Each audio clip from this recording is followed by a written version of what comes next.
Now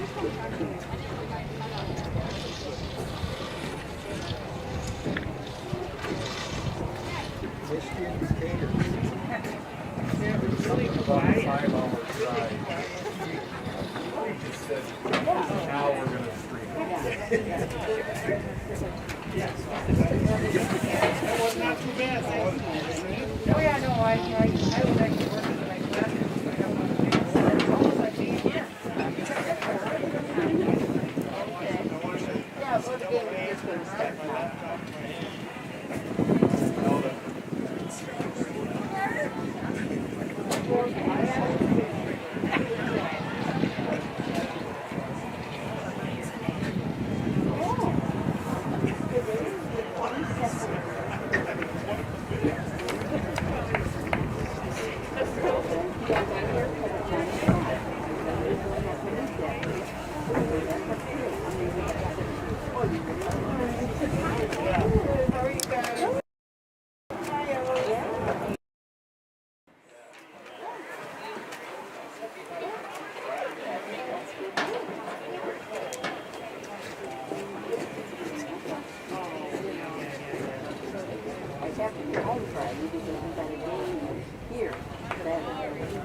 Good afternoon, softball fans, and welcome to Van Steenderen Softball Complex for today's games, featuring the Carroll University Pioneers and your University of Wisconsin-Whitewater Warhawks.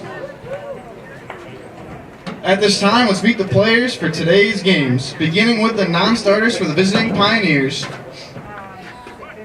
The number 3, Lindsay Roast. And number 5, Rachel Piontek. Number 7, Kate Christian. Number 8, Shaylin Dunn.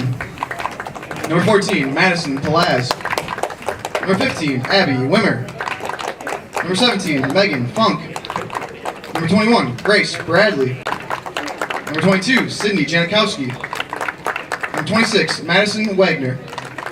Number 30, Bree Roberts. And number 32, Bridget Rath.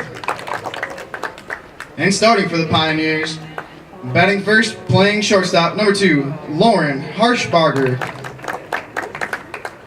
Batting second, playing center field, number 12, Sierra Gruber. Batting third, playing third, number 28, Claudia Spencer. Batting fourth, the designated player, number 27, Kaylee Learman. Batting fifth, playing left field, number 24, Mathena Higgins. Batting sixth, catching, number 10, Alyssa Dama.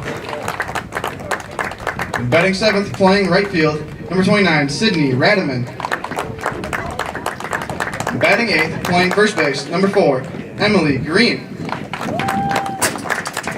Batting ninth, playing second base, number 21, Maria Munt. And starting in the circle for the Pioneers, number 25, Amanda Osterhus. The Pioneers are coached by head coach Amy Gradecki, and she's assisted by Kelly Sykes and Stephanie Wilms. And now, introducing your University of Wisconsin-Whitewater Warhawks. Beginning with the non-starters for the Warhawks. Number 4, Hannah Woosterbarth.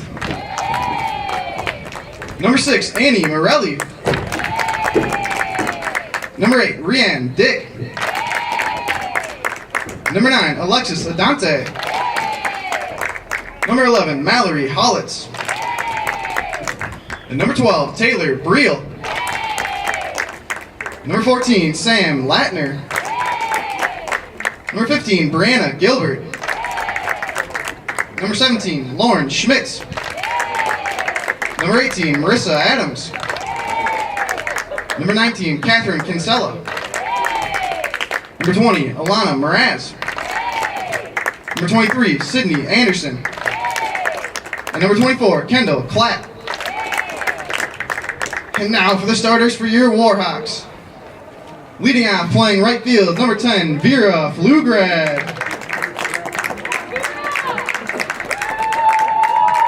Batting second, playing short, number 22, Sophie Kinjerski. Batting third, playing second base, number 21, Delaney Becker. Batting fourth, catching, number 25, Nikki Mikas. Batting fifth, playing third, number 16, Meg Kors. Batting sixth, playing center field, number 7, Megan Dunning. Batting seventh, playing first base, number 26, Kaylee O'Brien. Batting eighth, the designated player, number 0, Kennedy Cox. Batting ninth, and in left field, number 2, Krista Sabara. And starting in the circle for the Warhawks this afternoon, number 3, Kate Cleveland. The Warhawks are coached by head coach Brenda Volk. She's assisted by Beth Benuso, Steve Evans, Jeff Kneiert, and Kurt Mossy. And now, fans, at this time, we ask those that are able to please rise and remove your hats to honor America for the playing of our national anthem.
The University of Wisconsin-Whitewater, WIAC, and the NCAA promote good sportsmanship by student athletes, coaches, and spectators.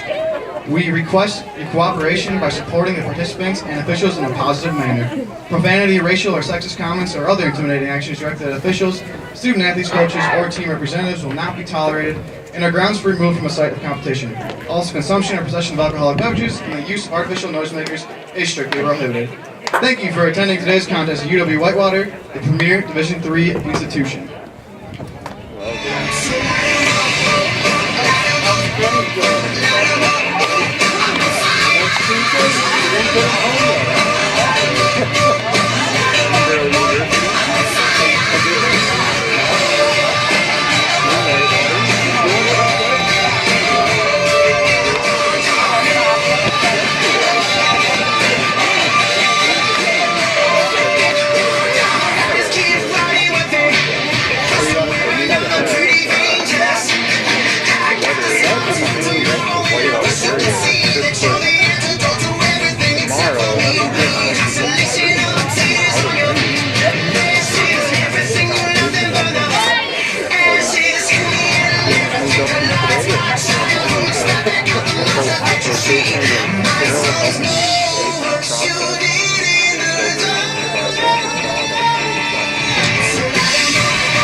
Leading off game 1 for the Pioneers, the shortstop, number 2, Lauren Harshbarger. Lauren Harshbarger will start things off for the Pioneers, facing Kate Cleveland, the right-handed pitcher for the Warhawks. She deals a strike with her first pitch on the outside corner. Cleveland for the Warhawks, entering play today 2-2 in her 5th appearance. Will start 13 in her 3rd innings, 12 strikeouts for the freshman. Right-hander, Harshbarger, the first batter to face Cleveland and first player to reach base. I'll bring up Batting second, the center fielder, number 12, Sierra Gruber. Milwaukee, graduate of Whitnall High School.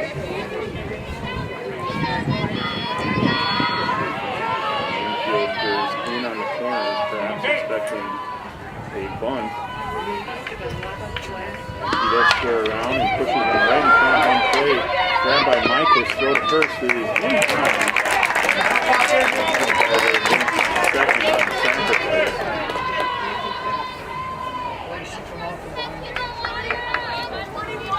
A good play by Micus to hustle out of her stance. Playing third base, number 28, Claudia Spencer. And throw out Gruber.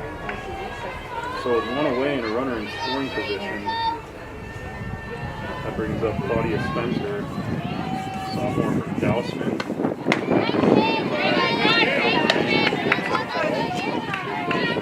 Pioneers 3-1 entering play today. One of those wins over UW-Whitewater. That was back on March 4th.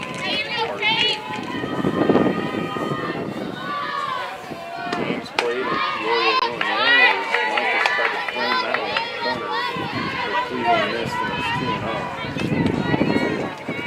Pioneers 7-1 winners back on March 4th. Impressive run here for Carroll, and this one slapped over to first. Good pick by O'Brien. Stepped on the bag for the out. Harshbarger does advance to third, and that brings up Newman. Batting fourth, the designated player, number 27, Kaylee Learman. Here from Greenwood, Wisconsin. Looking to bring home the first run of the game. We'll need a base hit to do that.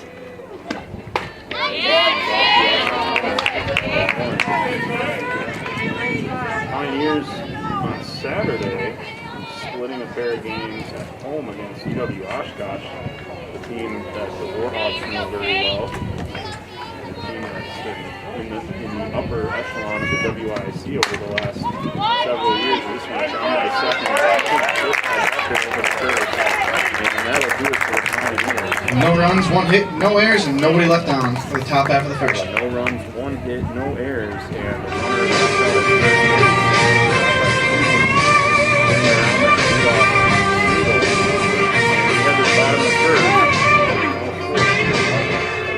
I knew the minute that I picked you up, it was gonna be a wild ride. You kissed me like you couldn't get enough, barely made it out of your drive.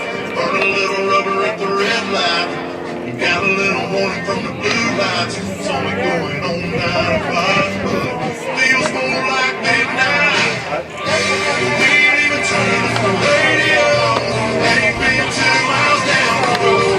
Hey, look at me, baby, I don't know if we even gonna make it to the party. Yeah, we got a whole lot of moonlight, already having the time of our lives. We're just getting started tonight.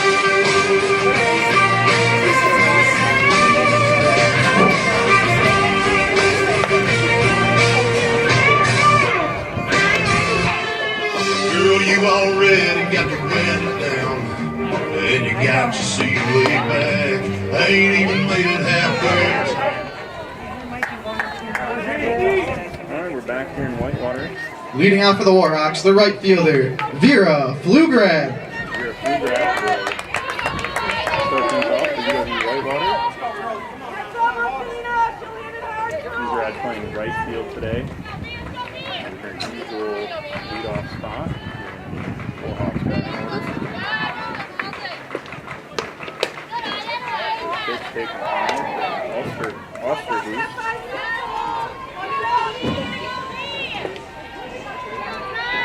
Grad student from Munster, Indiana. Back for the third year.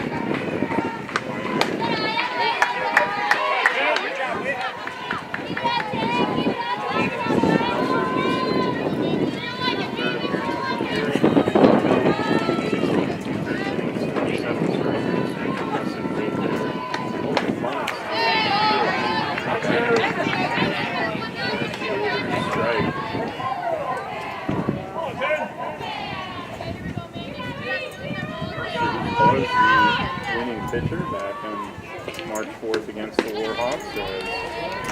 Rolls the ball right-hander.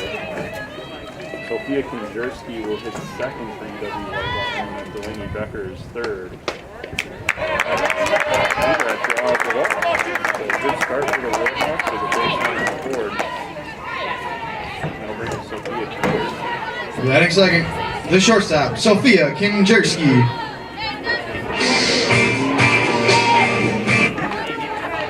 High school.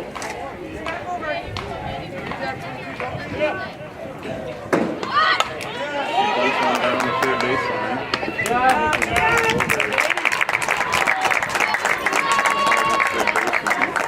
Spencer. And so Kinjerski does her job. Playing second base, number 21, Delaney Becker. Delaney Becker at the plate. Becker, last time we were here at Van Steiner and Softball Complex, hitting a pair of home runs to fuel the Warhawks offense. And double header. Way out in front.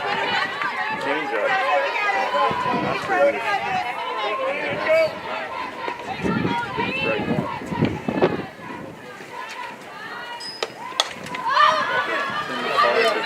Foul over the other side in foul territory, so 2 away over to Nikki Micus. Now batting the catcher, Nikki Micus. Nikki, the Warhawks leader in RBIs entering today's game, 7 here, 292 batting average, she looks at a strike. Micus also has her 2 homer games this year. Back in the season opener down in Peoria, hit a couple outs against Dubuque in the Warhawks win. Third off speed pitch, a little low and away, ball 1 from Osterhoos.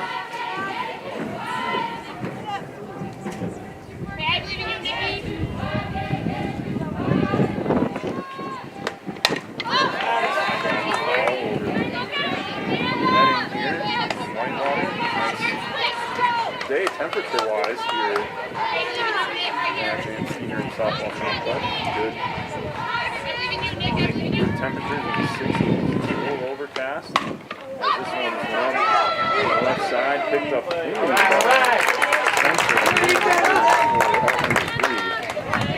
No runs, no hits, no errors, 1 left on the bottom of the first for the Warhawks. So the Warhawks strand the leadoff walk.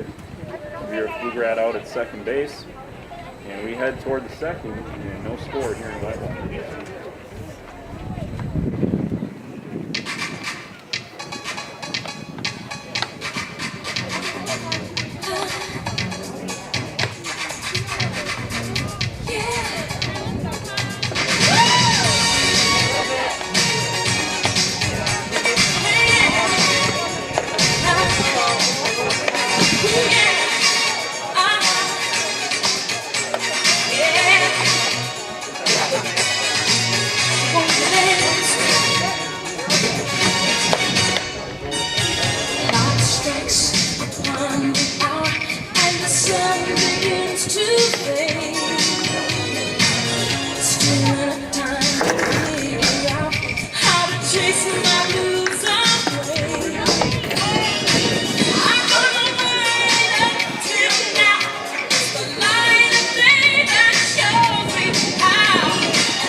Leading off the top of the second, the left fielder, Lathina Higgins.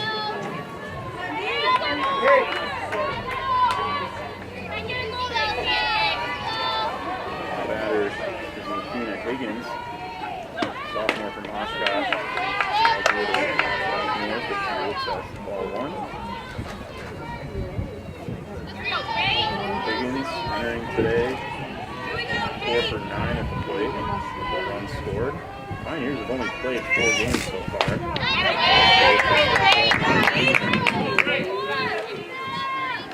Warhawks 8, this would be their 9th game of the year. 4-4 so far. Cleveland hit foul.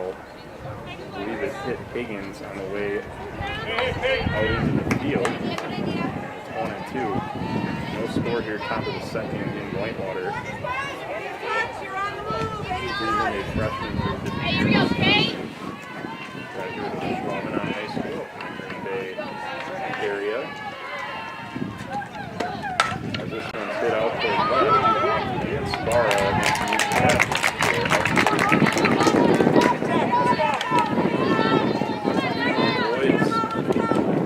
UW. Now batting the catcher, Alyssa Demo. Batting now, Alyssa Demo, catcher, Owen Park, Illinois, Providence Catholic High School.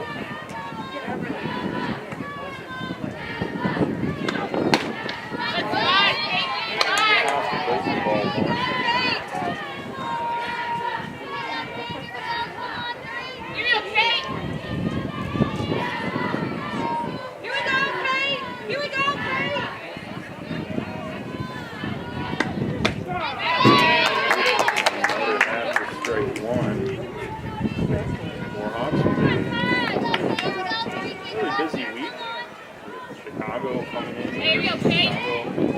Saturday at 1 p.m.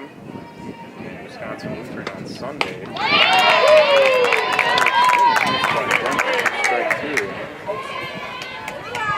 After that, you got about 10 days before UW-Whitewater's next doubleheader. Currently scheduled for April 8th at UW-Stevens Point. See if they can get another doubleheader or two in between that time.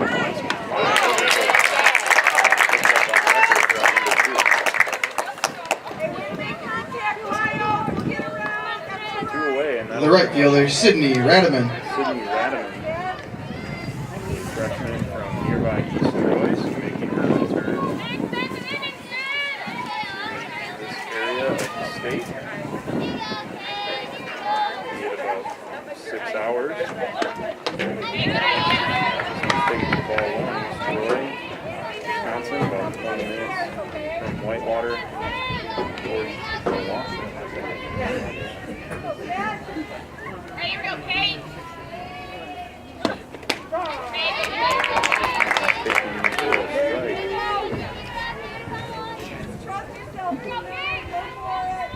Radaman entered play today, 1 for 7 at plate. That lone hit was a double.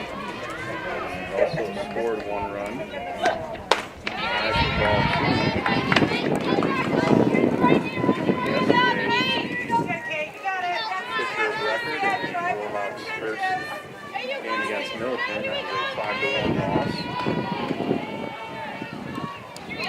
Play 2-2 on the year. Upstairs to ball 3, so Radaman ahead of Cleveland 3-1 as Kate tries to avoid a 2-out walk. Nobody on base.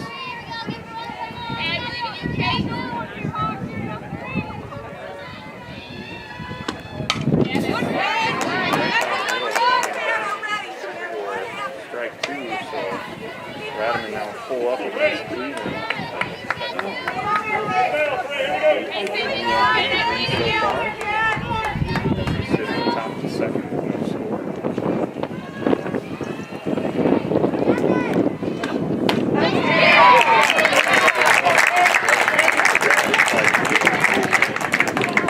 No runs, no hits, no errors, nobody left on in the top half of the second.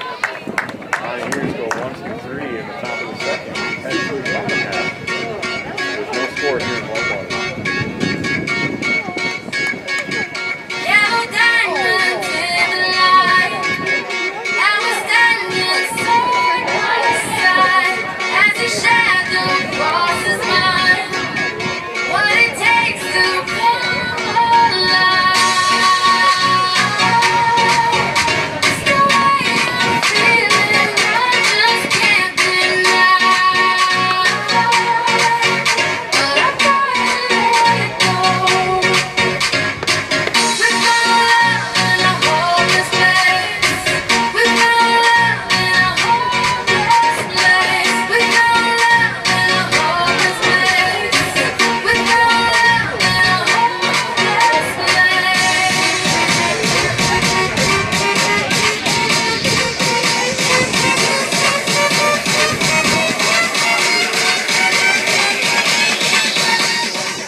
16, Meg Coors.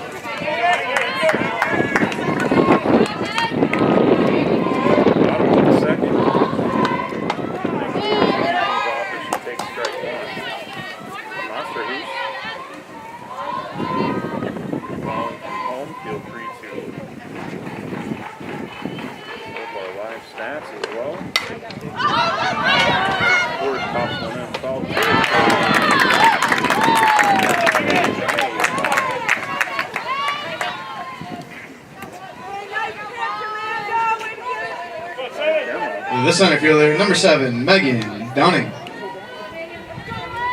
one away quickly, and that'll bring up Megan Dunning for the Warhawks.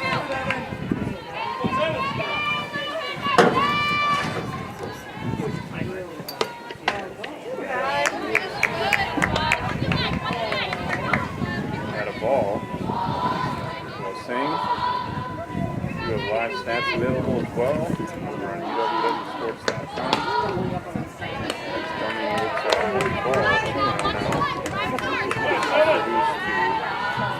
Warhawks freshman center fielder. Hits so far.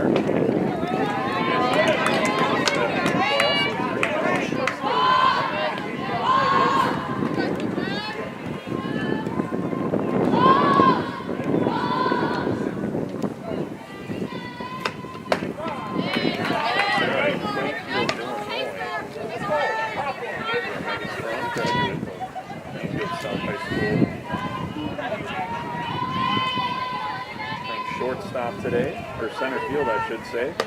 Also does play infield. She calls one off for strike 2. So Osterhoos behind 3-0 now runs it full against Megan Dunning. Haley O'Brien due up next. Kennedy Cox after that. Krista Sabara rounds out the order for UW-Whitewater. This one's grounded towards second. And a little bobble. Just over to first by Monk. And that retires Megan Dunning. 2 away. And now batting, number 26, Kaylee O'Brien. Will step to the plate. Kaylee,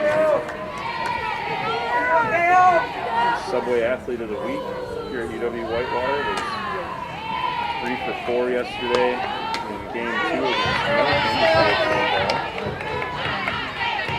Also hit a double and scored a run. A big part of that 5-1 Warhawk win.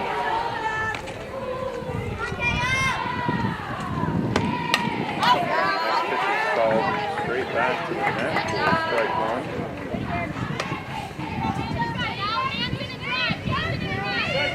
Bailey, a senior from Crystal Lake,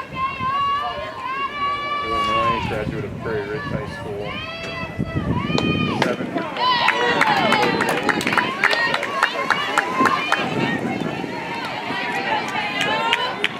4 doubles and 5 RBIs. That number is second on the team.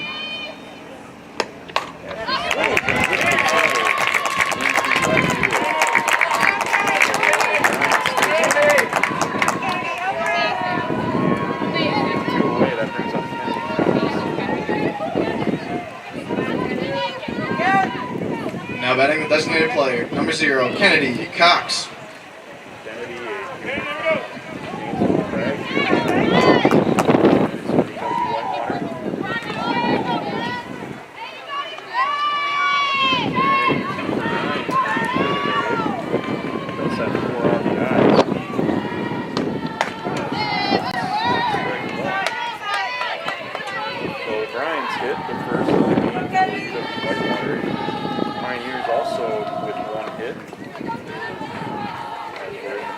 Second with no score.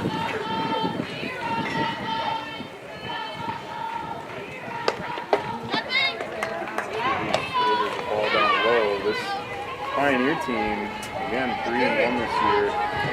Only lost to UW-Oshkosh, was in a doubleheader play Saturday in Waukesha. Couple of 2-1 games.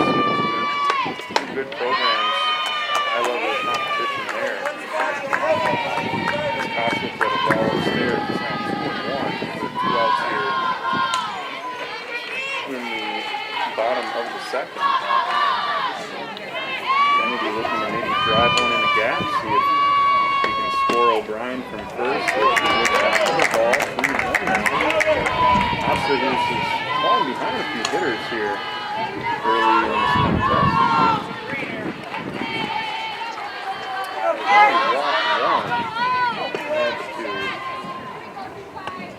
Come back quickly in the count. She has swings at a high fastball. It's 3-2 now. With 2 outs.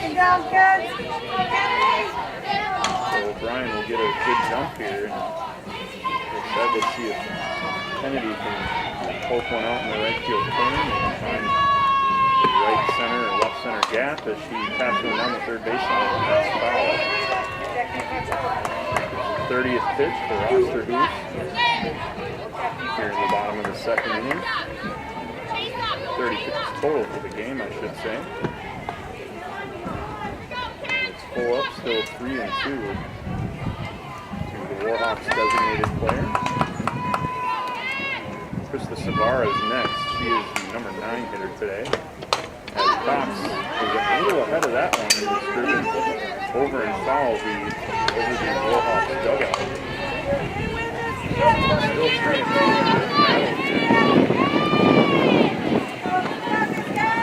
Amanda Osterhus.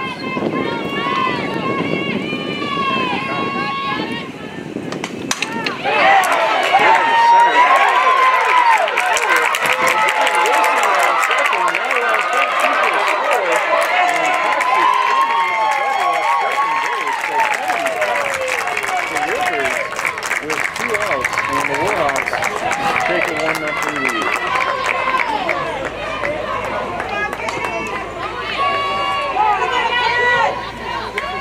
So Kennedy was RBI number 5 on the year. Really good at bat there against Osterhus. And found her pitch and drove it into center field and just out of the reach of Sierra Gruber, who's out in center field today. Now batting the left fielder, number 2, Krista Savara. So Krista Savara will step to the plate, the left fielder. Sophomore for the Warhawks from West Chicago, Illinois. Graduate of St. Charles East High School. And the Warhawks recruited from that area as he looks at a strike. Savara entering play, 2 for 13 on the year, 1 run scored and 1 RBI. Laying on the left field today. This one's hit deep to left and curling foul. Ooh, a little bit of extra bases for Savara as that one just kept curling into that left field corner. Nearly an RBI double for the Warhawks left fielder. Maybe throwing in a little bit from center field, maybe a little toward left, maybe push that one into foul territory. Just to the right side for a base hit. Here comes Cox, and she's going to be held at third base. That's a good thing. Rodman got to that ball quickly in right field, so 3 straight base hits for the Warhawks with 2 outs. The right fielder, Vera Flugrat. Off of Osterhus and runners at the corners now, and here comes Vera Flugrat. Vera walked to lead the game off and then was stranded at second in the bottom of the first as she looks at a strike on the outside corner. So Kennedy Cox over at third, Savara at second, or at first I should say. With 2 outs, the Warhawks already with 1 run in here in the bottom of the second. As Vera Flugrat steps up and she delivers one into the left field corner, and that's tailing foul. 0-2 from host Osterhus to Vera Flugrat. Vera from Lake Zurich, Illinois, graduate of Stevenson High School. 320 batting average, a couple of doubles and an RBI. And he looks at a ball as on base for Krista Savara. Not much of a projection there from Carroll for the first and third situation. You don't want to risk throwing that ball into center field. Bluegrass takes high for ball 2. So 2-2 now. To Bluegrass, the left-handed hitting right fielder for the Warhawks. 2 runners in scoring position, 2 outs.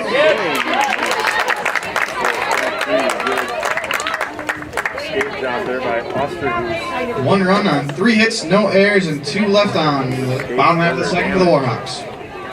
The Warhawks with 1 run in on 3 straight 2-out hits. But did leave a couple on base. Head to the third at UW-Whitewater.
Green.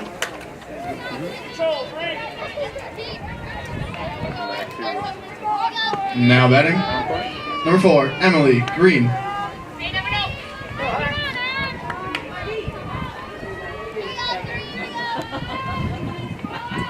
Top of the third, the Warhawks lead 1-0. Cleveland delivers down low for ball 1. Emily Green, senior from Oswego, Illinois, graduate of Oswego East High School.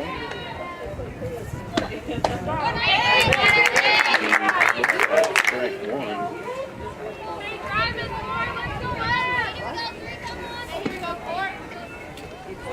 Green 1 hit and 10 at bats so far this year. Again, Pioneers playing their 5th game this season. This one's grounded to short, picked by Kinzerski.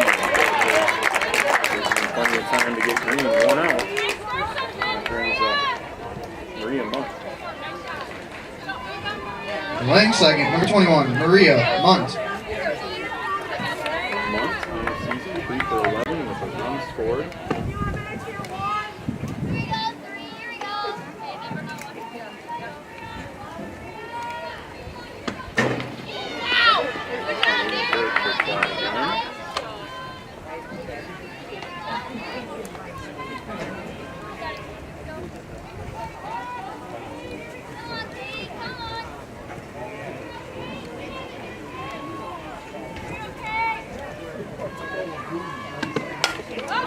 Pitch slapped into foul territory and at the top of the Warhawks dugout.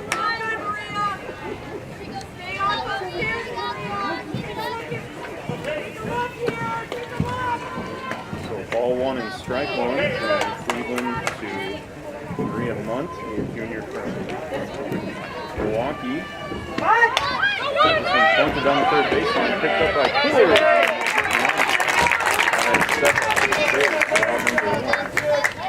Out number 2, excuse me. The shortstop, Lauren Harshbarger. So that'll bring us back to the top of the order, and Lauren Harshbarger. He led off the game with a single and was left stranded over at third base back at the top of the first. This one dribbled back. And Cleveland throws to first. Wide goal. Ryan finds the corner for number 3. No runs, no hits, no errors, nobody left on to the top of the third. Score of 2.5 done. Warhawks 1, Pioneers 0. Top of the third, head to the bottom half. Warhawks lead 1-0. Oh, you got it up. Nice. Are you gonna have it up the whole time?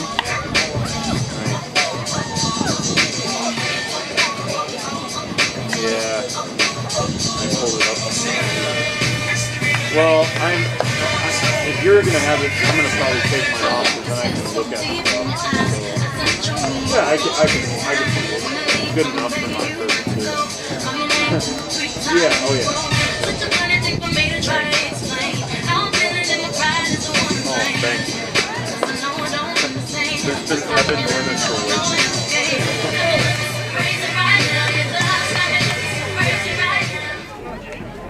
long. Leading off the bottom of the third, the second base, the shortstop, number 22, Sophia Konjerski. Welcome back to the senior and softball complex.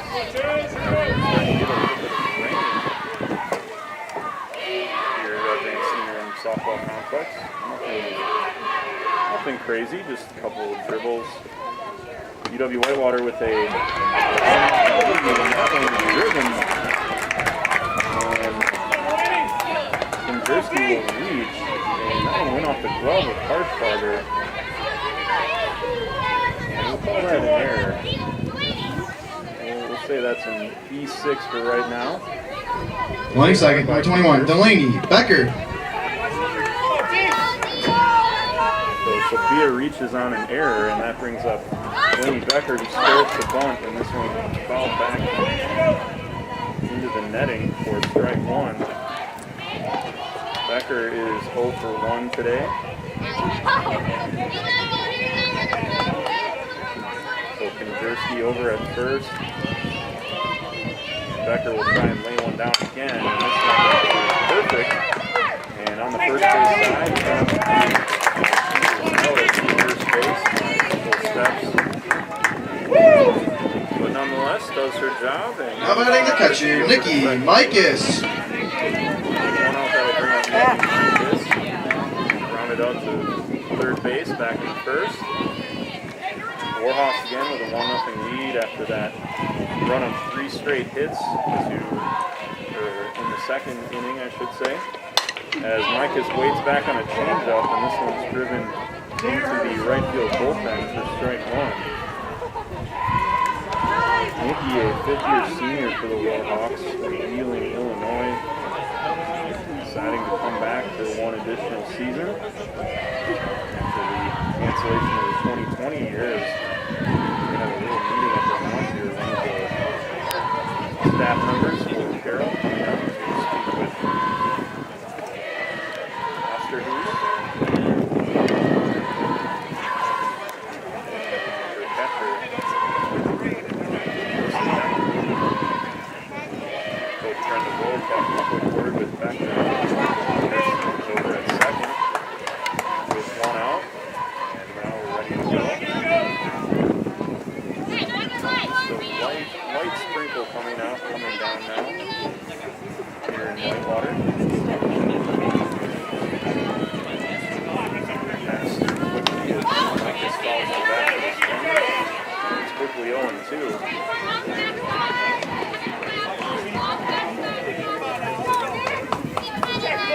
And temperatures should remain in the 50s and 60s here in Whitewater as we expect this week. But plenty of rain in the forecast over the next few days. This one's fouled back to a screen by Mikas. Strike 2 once again. As the 45th pitch on the game by Osterhoos. So the Warhawks getting deep into counts against the Carroll right-hander.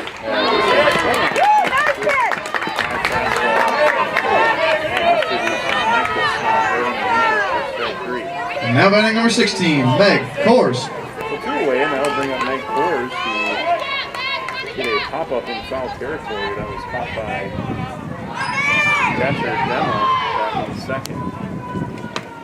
Meg looks at a fastball high on the side of the ball there. Meg, another fifth-year senior as well, deciding to return to the Warhawks for 2021. Elburn, Illinois, graduated ball again.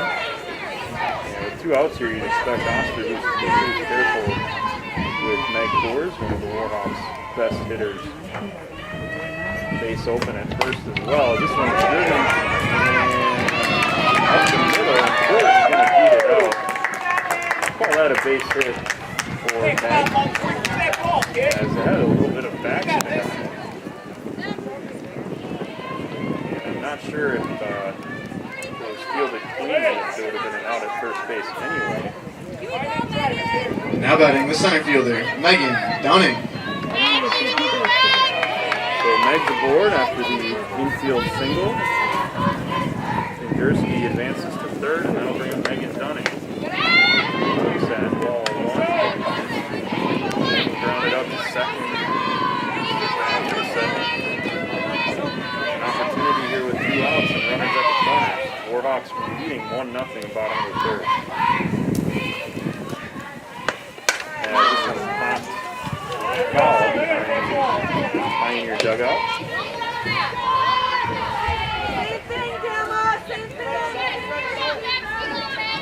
See the track and field team outside for practice and are out in past right field. We're in the Rex Foster complex. Dunning takes strike 2. So Megan behind 1 and 2 against Amanda Oster, who's the Carroll University ace on the mound for Pioneers, as this one's taking low for ball 2. So 2's across the board, runners at the corners. The Warhawks looking to add to their lead. They are up 1-0 here in the bottom of the third. Next pitch is Sky, shallow left, and a little miscommunication there, but the shortstop Harshbarger making the catch for Carroll. No runs, 1 hit, 1 error, and 2 left on base for the bottom of the third. For UW-Whitewater, we head to the fourth, and the Warhawks lead the Pioneers 1-0. Yeah, that one was a tough error, but I think that's an error. If she fields that one cleanly and throws, she gets her by 20.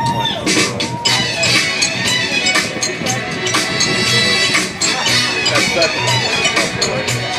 I know most of the time need it so good, but I feel like we gotta get it. That would have been a tough second.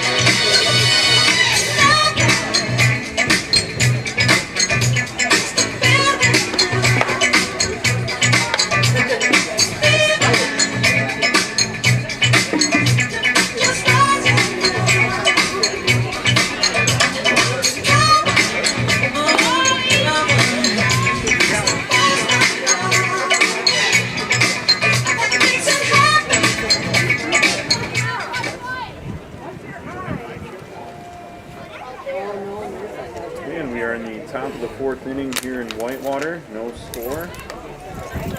Excuse me, the Warhawks Leading out the top half of the fourth, the center fielder, Sierra Gruber.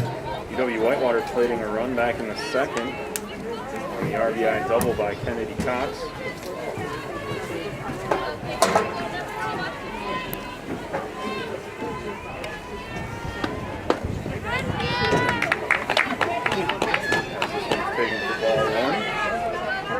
Batters Gruber, who sacrificed back in the first inning, so officially 0 for 0 at the plate today. Both corner infielders playing in as this one's lined to center and right into the waiting glove, and Megan Dunning for out number 1. Now batting playing third, number 28, Claudia Spencer. So the third baseman, Claudia Spencer, will step to the plate. Spencer grounded over to first, back in the first. Entered play today, 5 for 11 at the plate. 1 double, 1 RBI, 5 runs scored. Good start for Kay Cleveland for UW-Whitewater thus far. There's 32 pitches here in the top of the fourth. Pioneer hitters have been aggressive early in the count as this one's grounded towards third. Cut off by Coors, and the throw over gets Spencer by a step. 2 are away quickly here in the top of the fourth. the designated player, number 27, Kaylee Learman. Kaylee Learman will stride to the plate. Learman, the leading hitter for Carroll from an average perspective, 7 for 12, 2 runs, 1 double, 2 homers, and 6 RBIs. Learman looks at a ball down low inside. Learman is 0 for 1 today.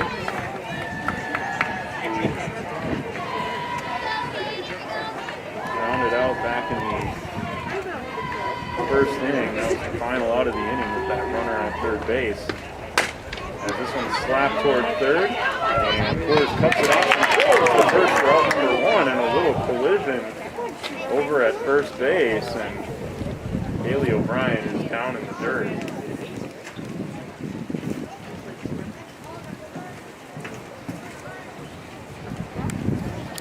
And quickly to her knees, maybe he stepped on as Learman was trying to beat that one out, and appears to be walking all right. As Emma Cobb, athletic trainer,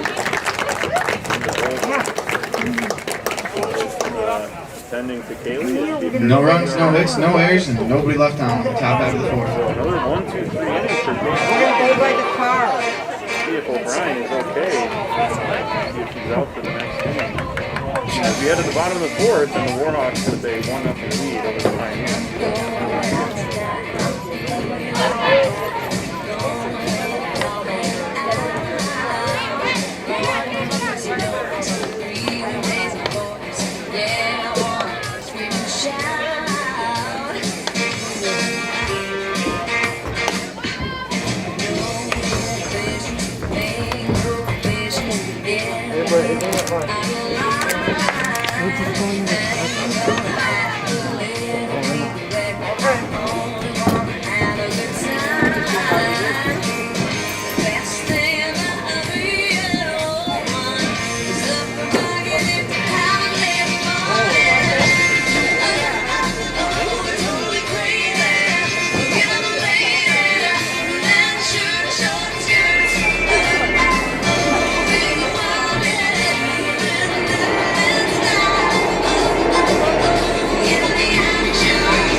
Bottom of the fourth, and Kaylee O'Brien will step to the plate after the little entanglement over at first base to end the fourth. He appears to be all right, and it takes ball. Number 26, Kaylee O'Brien. Kaylee started the Warhawks rally in the bottom of the second, slapping a base hit out to left field.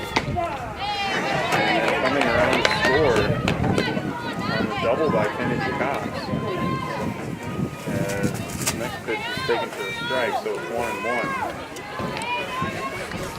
Again, some light rain falling here, and Kaylee slapping a foul right towards the third base coach, also the head coach, Brenda Wolf for UW-Whitewater. Beth Panuso over at first, as is custom. Beth, the longtime assistant to Brenda Wolf, also Steve Evans, another longtime assistant. This is line to the left field corner, it's there, and O'Brien hustles in the second, and she's in with a standing double, and Kaylee is halfway to the cycle. A single back in the second, and now a double to lead off the fourth. So Kaylee O'Brien, who is 3 for 4. Now batting the designated player, Kennedy Cox. Stays hot for UW-Whitewater, and that'll bring the Carroll head coach, Amy Gradecki, out to home plate. She's going to make the change on the pitching mound. We'll be right back with more information on that. The Warhawks lead the Pioneers 1-0 here in the bottom of the fourth. Nobody out, runner at second base.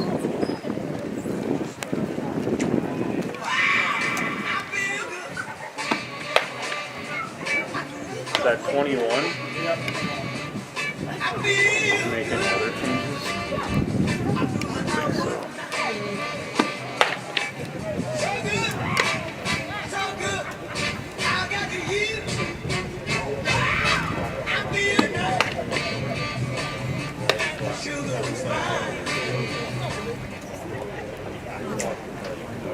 Oh, no, I think Brenda might make a change. Oh, runner.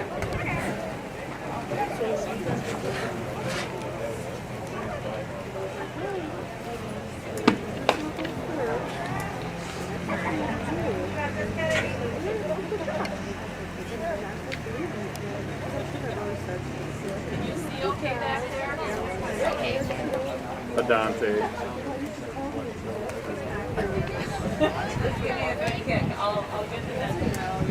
Coming in to run at second base for the Warhawks, number 9, Alexis Adante. And coming in to pitch for Carroll, number 21, Grace Bradley. So bottom of the fourth, runner at second base. Now batting the designated player, Kennedy Cox.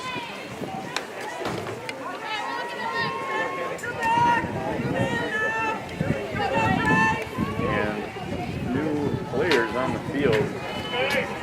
For Carroll, it's Grace Bradley, a sophomore from Grays Lake, Illinois, on the mound, replacing Amanda Osterhus as Kennedy Cox takes a strike. Alexis Adante, the Warhawks senior from Algonquin, Illinois, is now the runner at second base, running for Kaylee O'Brien. And this one's under the legs of Gemma, and Adante is going to advance to third on the wild pitch. So Cox now with a golden opportunity here can bring home a run, maybe with a ground ball, maybe a fly ball to the outfield. So 1-1 against Bradley as he looks at a strike, letter high, and 1-2. Cox already with an RBI in today's game on that double to center back in the second inning. Kennedy looking for RBI number 6 of the year. So good quick work by Bradley there after the wild pitch to retire Kennedy Cox. That'll bring up Krista Sabara. Now batting the left fielder, number 2, Krista Sabara. Sabara also singled back in the fourth.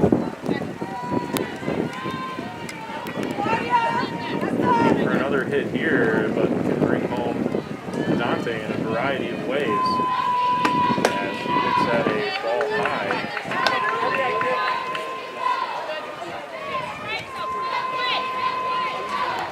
Sabara, a first-year player but second-year member of the team, was part of the 2020 Warhawks. We saw their team. Third, and UW-Whitewater doubles its lead to 2-0 on the single by Krista Sabara. So an RBI for Sabara. Now batting the right fielder, Vera Flugrat. Second of the year for the Warhawks left fielder. And that brings us back to the top of the order in Vera Flugrat.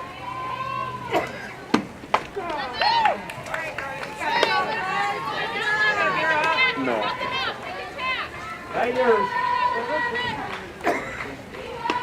Did she swing at that? Okay.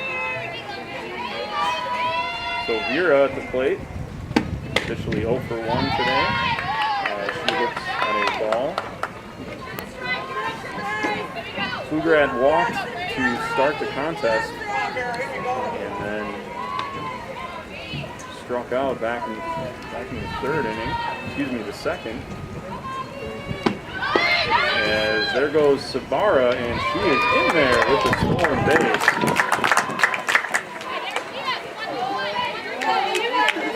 So Flugrat now with an opportunity with a runner in scoring position after Sabara's second stolen base of the contest.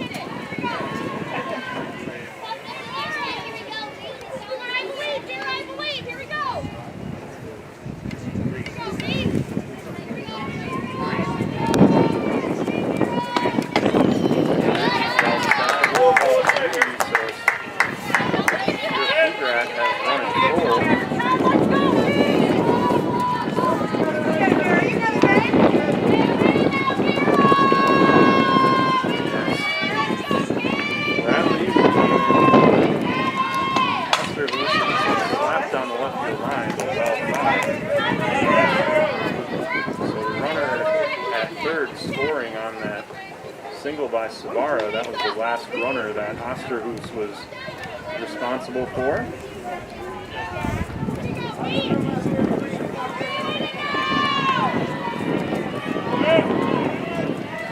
Final line for Osterhuis, Greening's pitch, 5 hits, 2 runs, both earned, 1 loss, 2 strikeouts.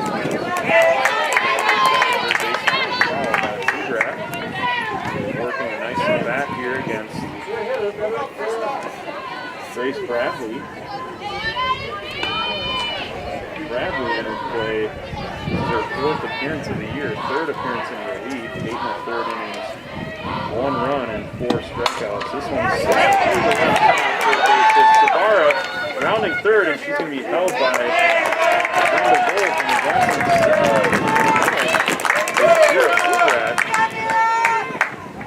So good piece of hitting there by Vera, just smacking one through an open left side and past the diving Harshbarger at short. And now the 2 Warhawks in scoring position, and Sophia Kinjerski comes to the plate. The shortstop, Sophia Kinjerski. Sophia is 0 for 1 officially. She sacrificed back in the first and reached on an error to start the 3rd.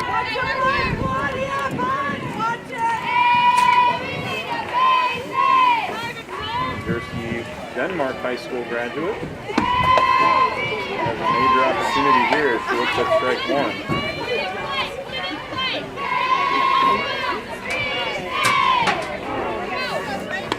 Fly ball to the outfield, bring home Sabara from 3rd. Base hit, bring home at least 1. She looks at more strikes, so quickly behind 0-2. Kinjerski against Bradley. Good opportunity for the Warhawks to blow the game open, but increase their 2-0 lead here in the bottom of the 4th.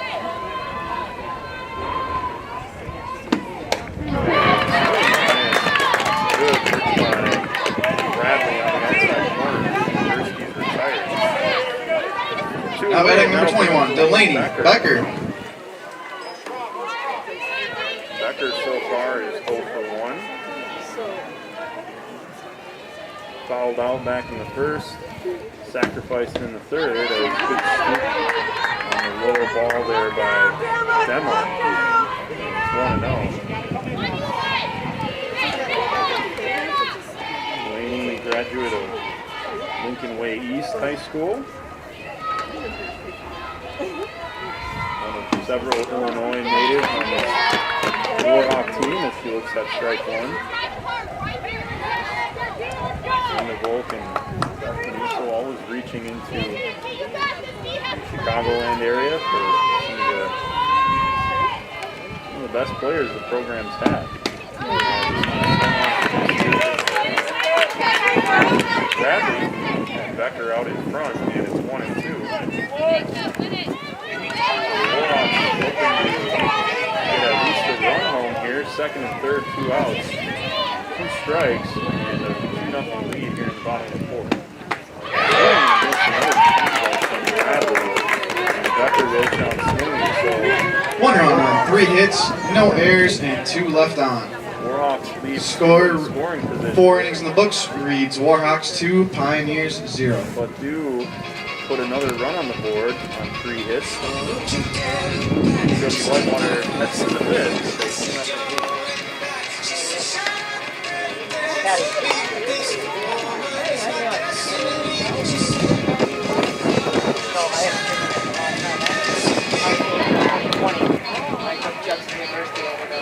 No work.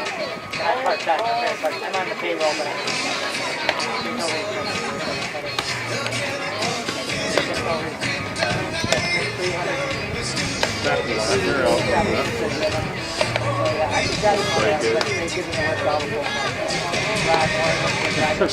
Well, it's 7 in center, 10 in right, and 14 in left.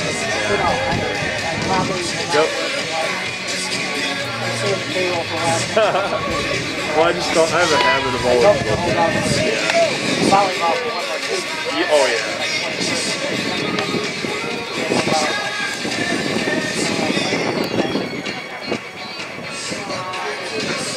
back. No. Welcome back to the Senior Softball Complex here in the top. Moving into left field for the Warhawks, defensively, number 14, Sam Latner. And the Warhawks with a substitution here.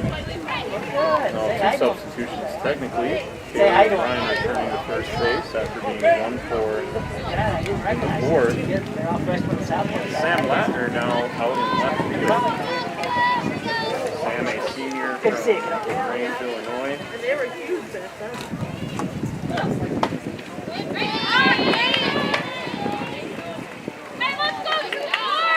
The left fielder, Mathena Higgins.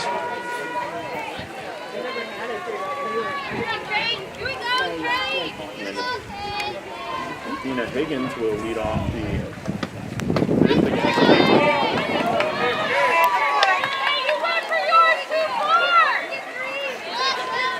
One count. Cleveland in their fifth inning of work has thrown a dandy so far, allowed only one hit.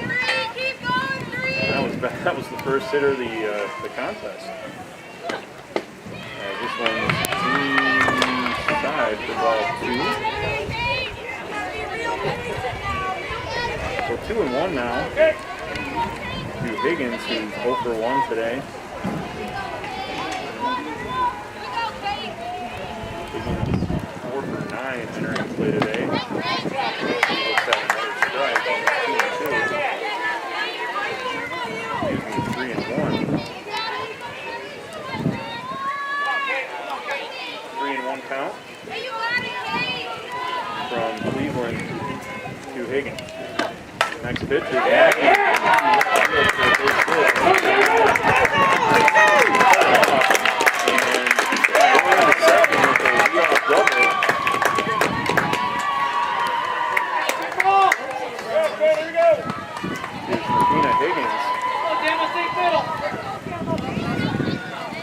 So runner out there, nobody out. Now batting the catcher, Alyssa Dama.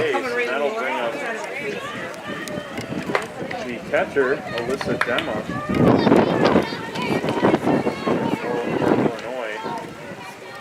The Warhawks. Line their defense. Yeah, maybe a little bit of momentum for the Pioneers after that top of the, or bottom of the fourth, I should say, leaving a couple of runners in scoring position with 1 out. Momentum on the side of Carroll here, and we get a double to start the top of the fifth as Cleveland orders their respect to Alyssa Dema, who is officially 0 for 1.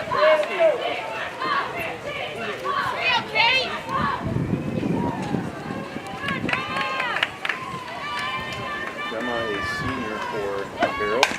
And this one's grounded short. Kondraski looks the runner back. First for the out.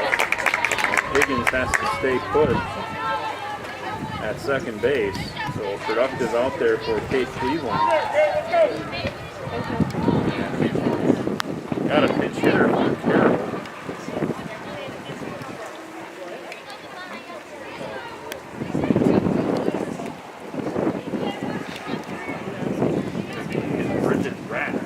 Freshman from Wheaton, Illinois, and graduate of St. Francis High School.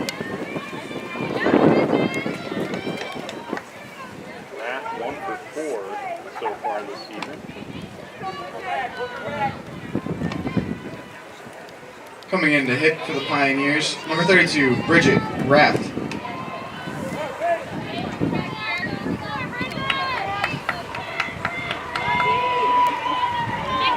At second, 1 out. Warhawks with a 2-0 lead.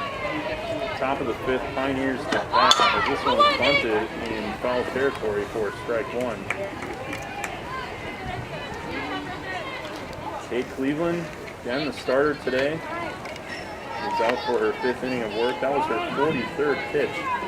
So again, the Pioneers very aggressive early in the count against the Warhawks right-hander.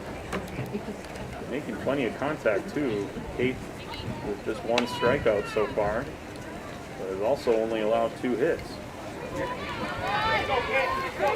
Second one here coming in earlier this inning off the bat of Higgins. It was a double to left center. Pitch is looped over towards short by Gursky, and throw over to second was inaccurate, but does not matter as Higgins would have beat it back anyway.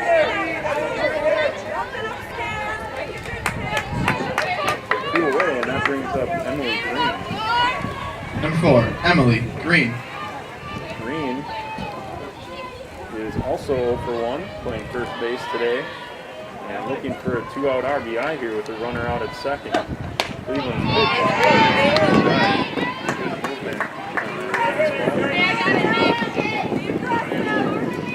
He's part of this young Warhawk pitching staff, which lost 3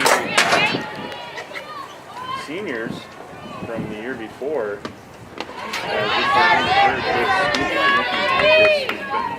Outstanding defensively so far this season. Bella Mathias, Julia Camardo, and Danny Bachata all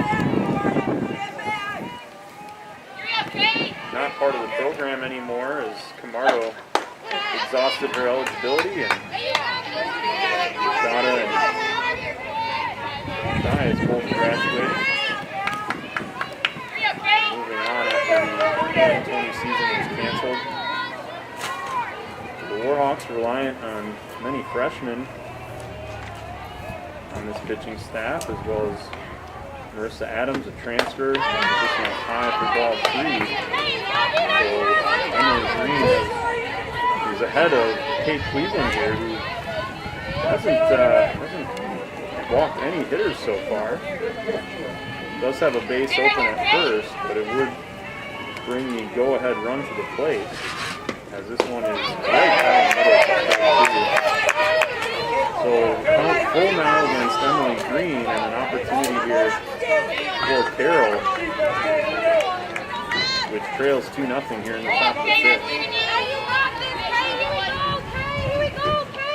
Big payoff pitch, and this one's grounded towards short. Kinjerski with a scoop throw, and that'll do it for the Pioneers in the top of the 5th. No runs, 1 hit, no errors, and 1 left on top of the half of the 5th. So the Warhawks strand another runner in scoring position as the leadoff double by Higgins is left aboard. We head to the bottom half of the 5th, and the Warhawks lead the Pioneers 2-0.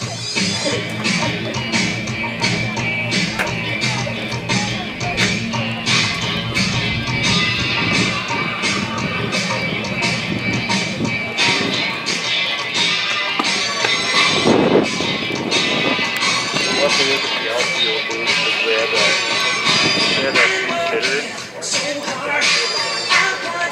24, she wasn't left, so she's good. 12 is in center, that's good. And then so whoever's right, it's not 33.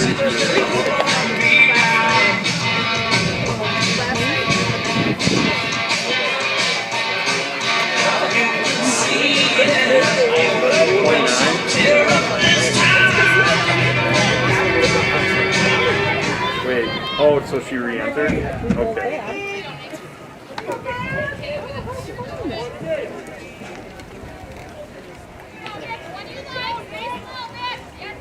Now batting, the catcher, Nikki Mikas.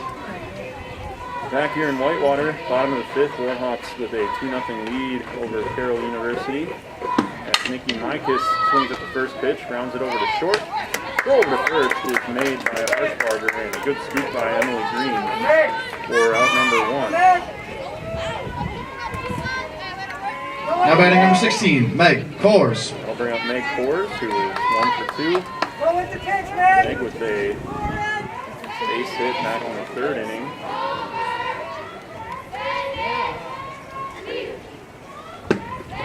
She takes down low for ball 1.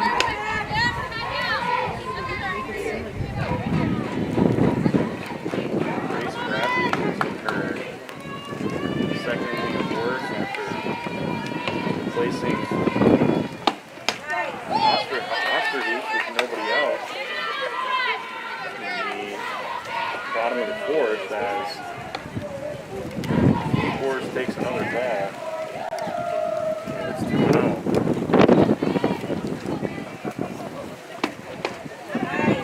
Looks at another ball and it's 3-0.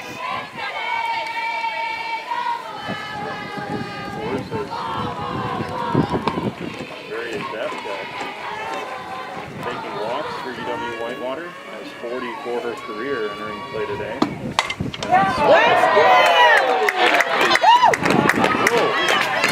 Bradley just stuck out her glove on the left side and snared that line drive by Meg Coors. And that's 2 quick outs. The center fielder, Megan Dunning. For the sophomore pitcher from Carroll, and that'll bring up Megan Dunning. She's 0 for 2 so far. A little web gem here at Van Steiner Complex. Pitch. At the first pitch for strike 1.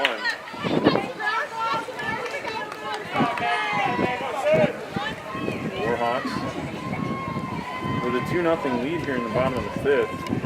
6 outs to go. This one's grounded to short and bobbled on the play. Throw over does get done. Stay with it.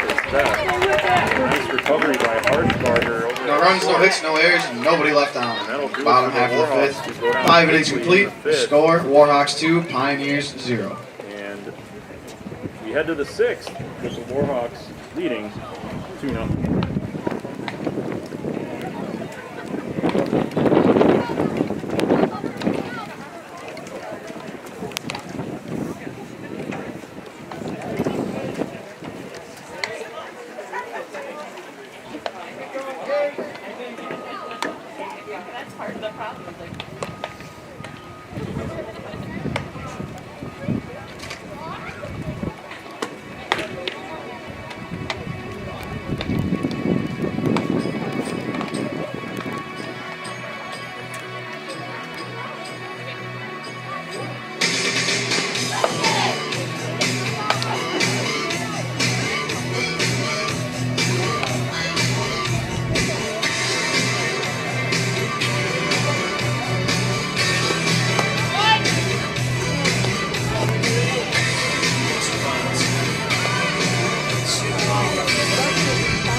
This is Monk. And we head to the top of the 6th. Kate Cleveland back out for... Now batting, number 21, Maria Munt. Another inning of work. Maria Munt will lead things off. Officially 0 for 1. On the ground out back in the third as she swings and fouls back the first strike. Munt, the number 9 hitter. So only seeing Kate Cleveland for a second time here today. Kate working on a 2-hit shutout here in the top of the 6th. Just a 2-0 lead though for the Warhawks. Dribble down in front of first base. Unfortunate there for Cleveland. A really good pitch. Just kind of tapped it back to the mound and kind of died in the Now batting, shortstop, Lauren Harshbarger. Light rain that we have here at Van Steiner and Softball Complex. So the leadoff runner aboard again for Carroll. That'll bring up Harshbarger at the top of the order, 1 for 2 today. Had the first hit in the first out of the game. This one's up high for ball 1. Ball with a little bit of moisture on it. Does affect the pitchers here. Maybe more than anyone.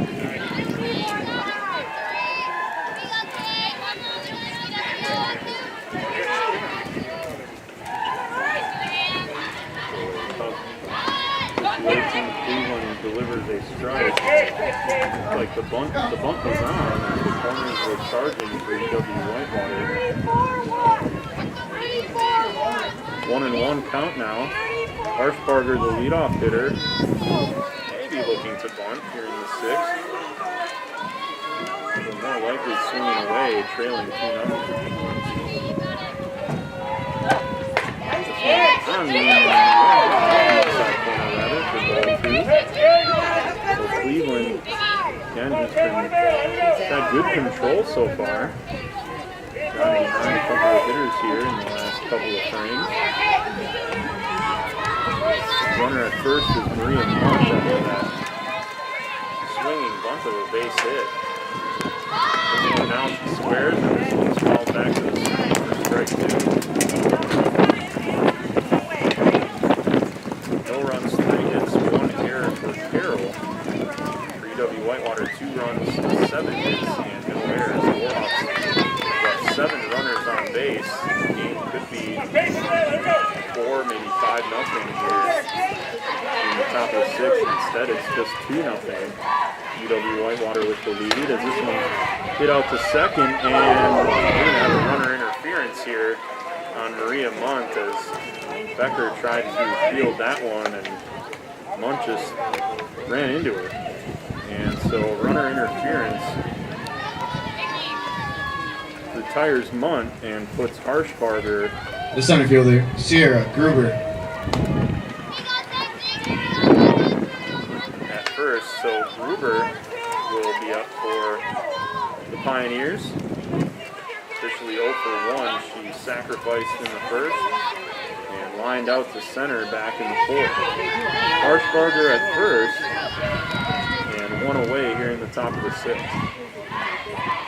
Cleveland delivers. This one's punted toward first, and making the tag is Kaylee O'Brien.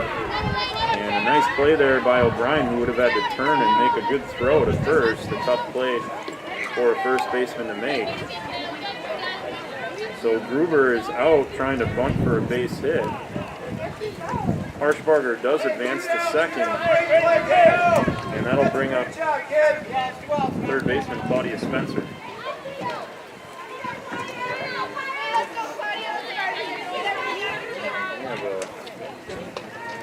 now batting number 28, Claudia Spencer. Umpire making a quick note on his official scorecard. I thought maybe substitution was happening, but not the case, as Spencer's up 0 for 2 so far in today's contest. Cleveland about to deliver pitch number 59 in this game, as she delivers on the outside corner for strike 1. Bit of a delayed call by the home plate umpire.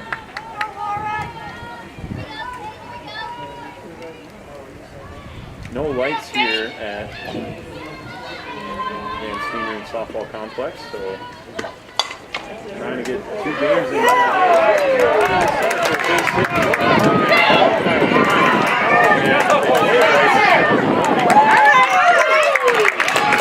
Spencer delivers an RBI single with 2 away, and that's heartbreaking for the Warhawks, who were just about to get out of that inning. Spencer delivers with the RBI single just out of the reach of Jersey over at first base. That's The designated player, 27, Kaylee Learman. Harshbarger scores on the play, and the Warhawks lead now down to 2-1 with 2 outs here in the top of the 6th. Next batter is Learman, who is 0 for 2. A couple of ground outs for the Carroll designated player. As she looks at a strike in the outer half.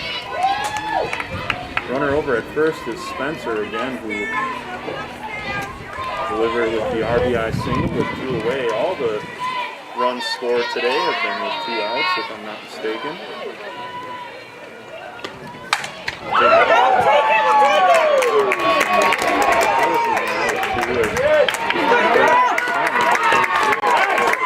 Carroll getting something going here in the top of the 6th. Spencer advanced to third.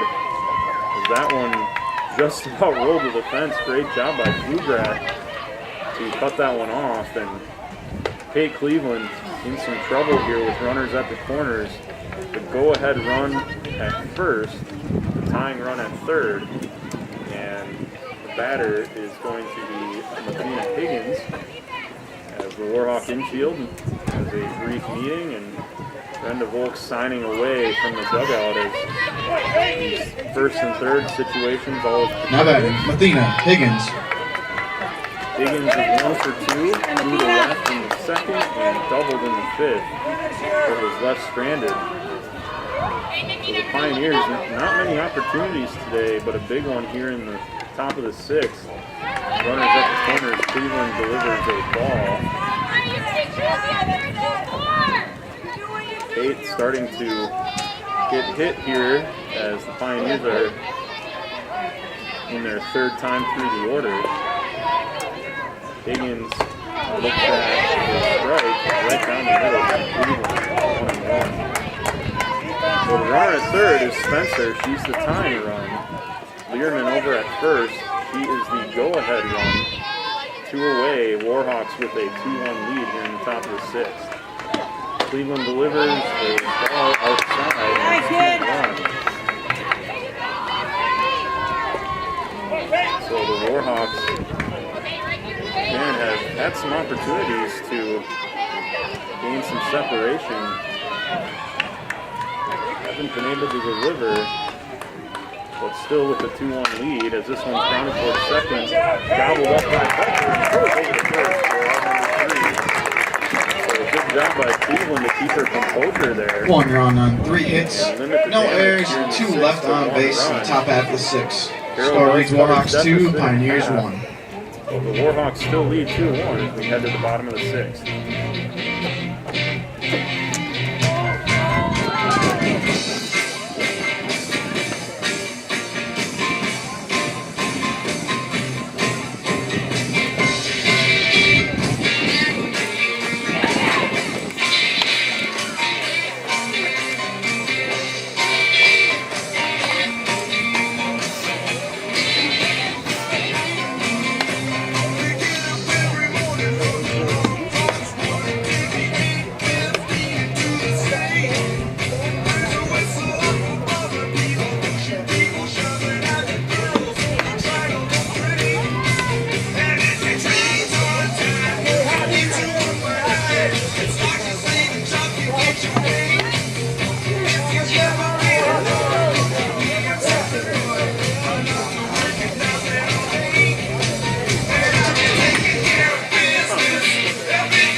Now batting number 26, Kaylee O'Brien. And the Warhawks lead is 2-1.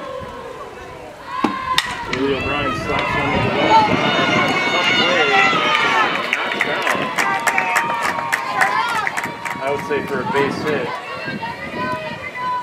And another tough play over there for Archbarger. She's been busy at shortstop. Tough play in the hole, so we'll give O'Brien a base hit on the play. That's her third of the game. Another 3-hit game for the Warhawks first base. Now batting number 0, Kennedy Cox. And Kennedy Cox steps to the plate. Cox with an RBI double back in the second.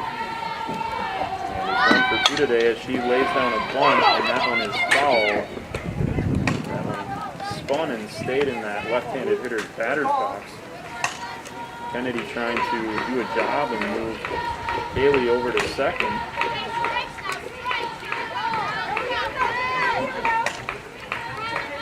We'll give it another try here in all likelihood with a 1-strike count against Grace Bradley.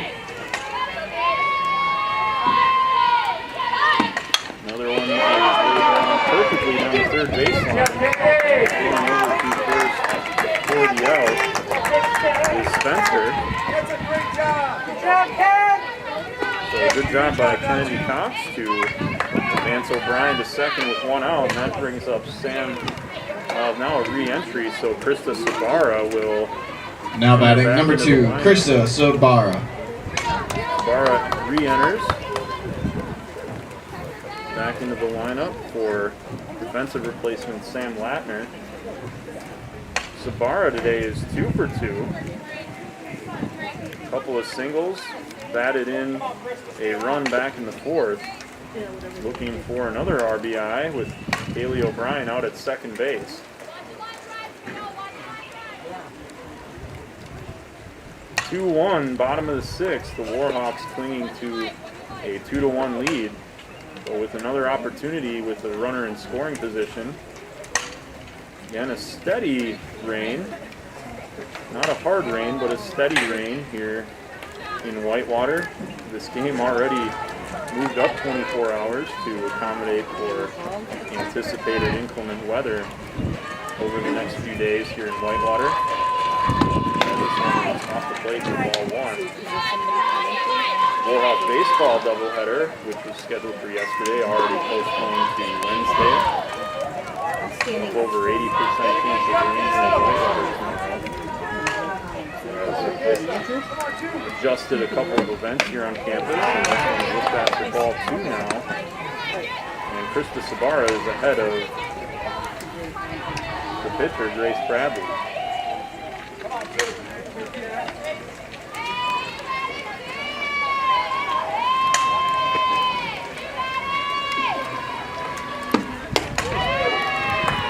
Next pitch is ball two.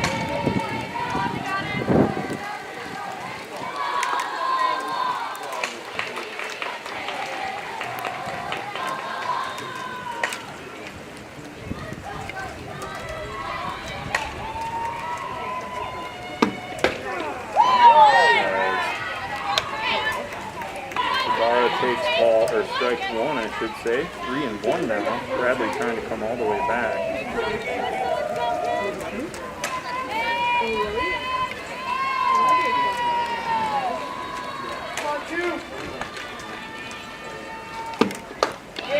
Sabara looks at ball four. So Krista draws a one-out walk. O'Brien already standing at second. And that'll bring us back to the top of the order. The right fielder, number 10, Vera Flugrat.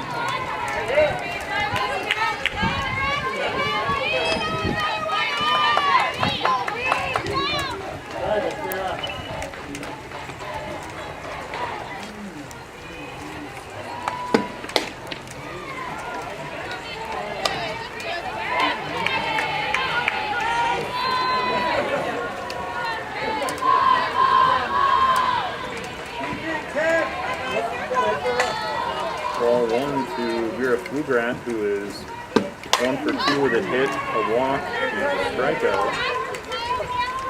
Gets a foul ball there over the Warhawks dugout for strike one.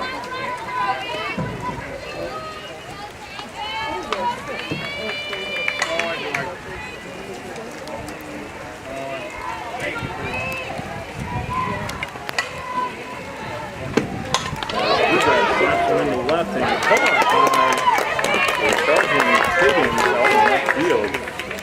And that one had some sink on it, but Higgins playing shallow enough to make the play. And might have even picked off Shortstop, Sophia Kinjerski. might have even been able to throw out O'Brien on course because Kaylee had to hold near second base. Nonetheless, 2 outs here, first and second. And Sophia Kinjerski at the plate looks at a ball down low and away. Sophia 0 for 2 today, and that sacrifice back in the first. Making that 4th plate appearance, first against Grace Bradley, who came on with nobody out in the 4th inning, replacing Amanda Osterhout. This one's delivered inside for ball 2. So again, the rain may be playing a bit of a factor here for the pitcher. Notice last inning, Kate Cleveland getting behind a couple of hitters for the first time as Kinjerski grounds one into foul territory for strike one. Of course, keep you all posted on status of game 2. The radar does show some rain over the next couple of hours. And again, no lights here. I think senior and softball back up the middle 4th base hit. Racing around third is O'Brien, and she will score standing up. And a big hit by Sophia Kinjerski with 2 away, and the Warhawks get a pick up a key insurance run, and they now lead 3-1.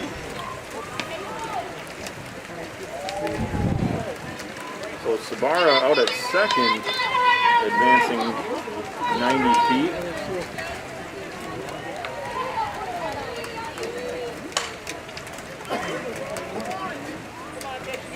Excuse me, 60 feet. have a pinch hitter, so Delaney Becker will be replaced by Sydney Anderson. So Anderson, a sophomore from Delavan Darien High School, nearby. Now batting for the Warhawks, number 23, Sydney Anderson. Anderson.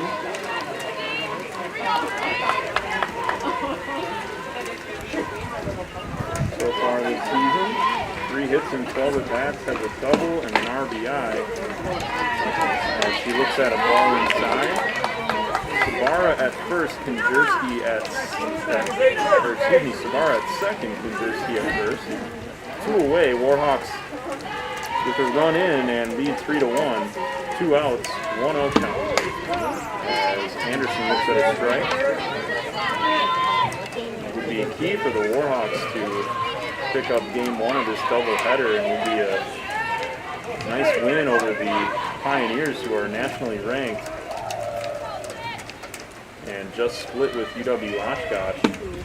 As this one's down low for ball 2. Again, a steady rain coming down here in Whitewater. The field still in good shape, maintained by the Warhawk Athletic Facilities staff. They've done a fantastic job of moving inside for ball 3. Mike Miller and his crew always on top of it, getting this field ready, as we're going to have a timeout time called and put the meeting on the mound, as Anderson way ahead at 3-1 again, 3-1 against the reliever Grace Bradley, who again took over for the starter Osterhus with nobody out back in the 4th. Kate Cleveland is through 6 for the Warhawks. Not sure if we'll see her in the top of the 7th. As the meeting is over, and Anderson again ahead 3-1 with Sabara at second and Konjerski at first. So good speed on the base paths. Likely bring home a run in the event of a base hit. As we're up on the ground with a good pitch by Bradley for strike 2, and the count is full against Sydney Anderson. Warhawks pinch hitter, who's stepping in for Delaney Becker for her first plate appearance of the day. Next pitch, and a good job there by Bradley. 2 hits, no errors, and 2 left on base in the bottom half of the 6th. Going into the 7th, the score reads the Warhawks 3, Pioneers 1. RBI single with 2 outs. The Warhawks do 2 more on base. But we head to the 7th, and UW-Whitewater holds a 3-1 lead. Just take those old records off the shelf. I said listen to them by myself. Heads up here. Today's music ain't got the same song. I like that old time rock and roll. Don't try to take me to a disco. You'll never even get me out on the floor. 10 minutes I'll be late for the door. I believe so. I like that old time rock and roll. Still like that old time rock and roll. That looks like that. Music just soothes the soul. I reminisce about the days of old. With that old time rock and roll.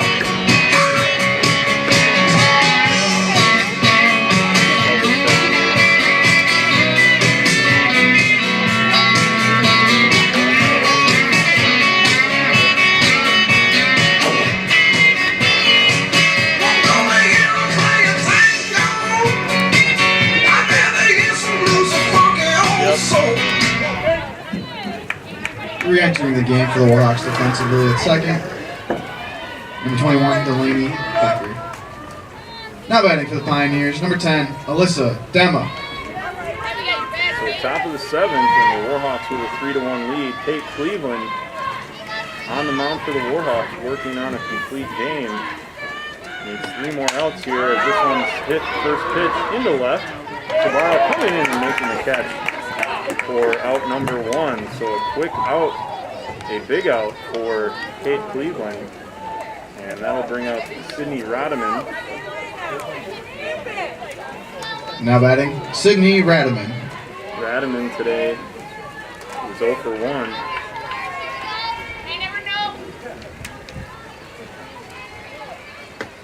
As she swings at the first pitch, back to Cleveland. Kate goes to first, on target for out number 2. So a very quick 2 outs for Cleveland as the sun's starting to peek out here. Maybe a little bit here in Whitewater. Rain's still coming down. And we're going to have a pinch hitter for Emily Green with 2 outs here in the top of the 7th. UW-Whitewater looking to close this one out. And number 8, Shay Dunn, a sophomore from Watertown, will step up.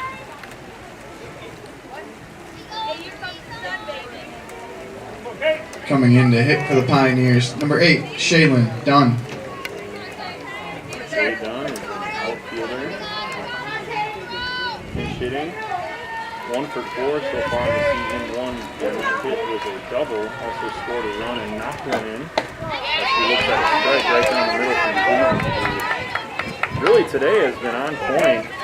No walks. And knock on wood here, but no walks for Kate Cleveland with 2 outs here in the top of the 7th. And this one's grounded down the third base line and foul. And quickly ahead, 0-2, and Kate has really been tidy with these hitters. 70 pitches, a very low number here in the top of the 7th with 2 outs. And doing so in some less than ideal weather conditions here in Whitewater. A little bit of rain coming down. And it has been steady over the last probably 30 to 40 minutes. Cleveland delivers and just off the plate, nearly walked off into the dugout with strike 3. Cleveland only has 1 strikeout today, but again has been excellent at drawing contact from these Pioneer hitters. Cleveland delivers. No runs, no hits, no errors, and nobody left on in the top half of the 7th. The final score of Game 1, Warhawks 3 and the Pioneers 1. Fans, please stick around for Game 2. The approximate start time will be 30 minutes. So the Warhawks with a big win here in Game 1, assuring themselves of at least a split here in Whitewater. Kate Cleveland, the winning pitcher, improves to 3-2 on the year. Loss going to Amanda Osterley.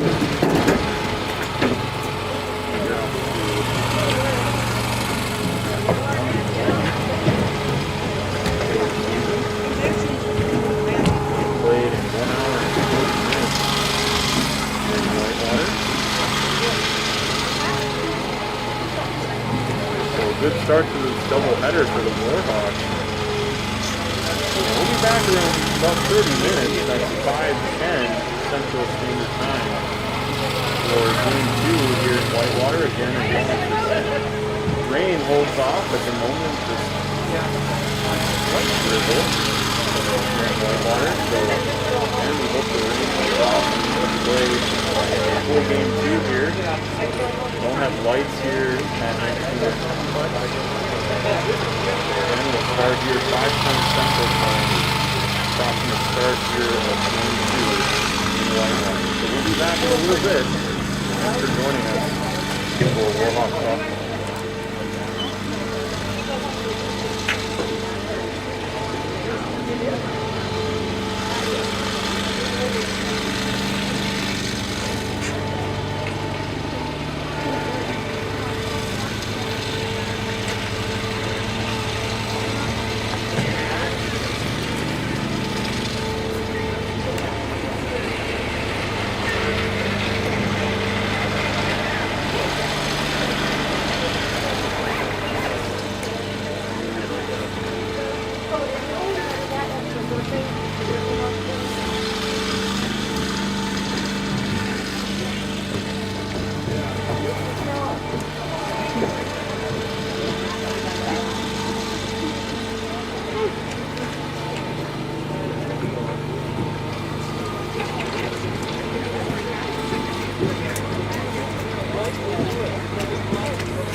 Well, unbelievable.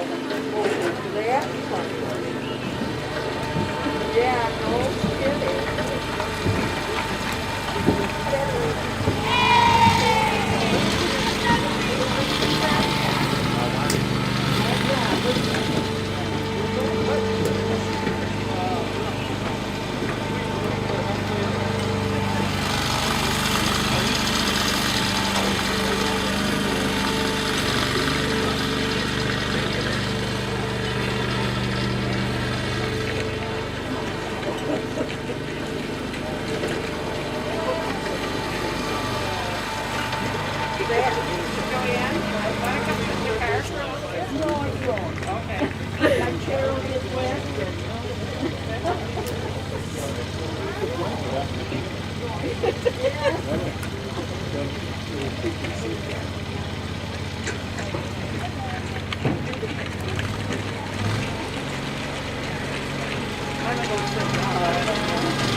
Unless you go wrong.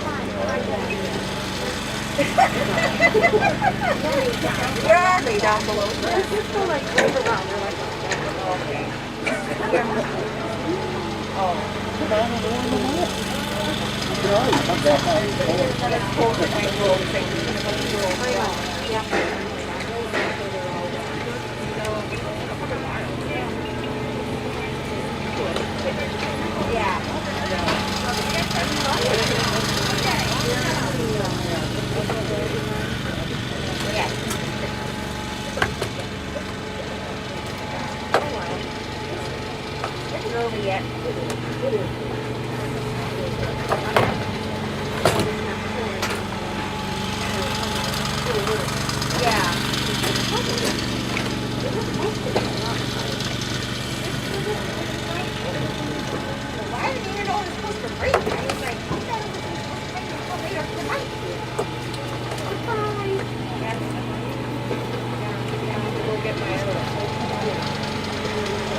Normal softball weather, right?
Good, man. How you doing?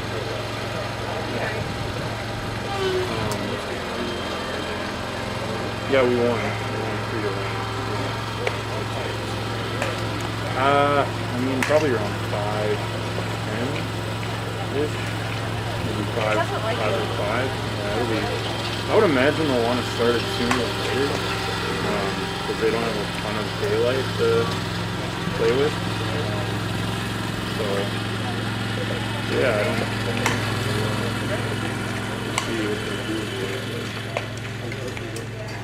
Good. Yeah, oh yeah, everything on our end is good. I am.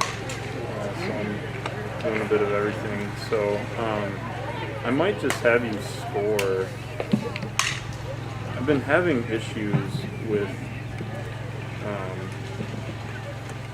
the internet on this computer. So I might just have you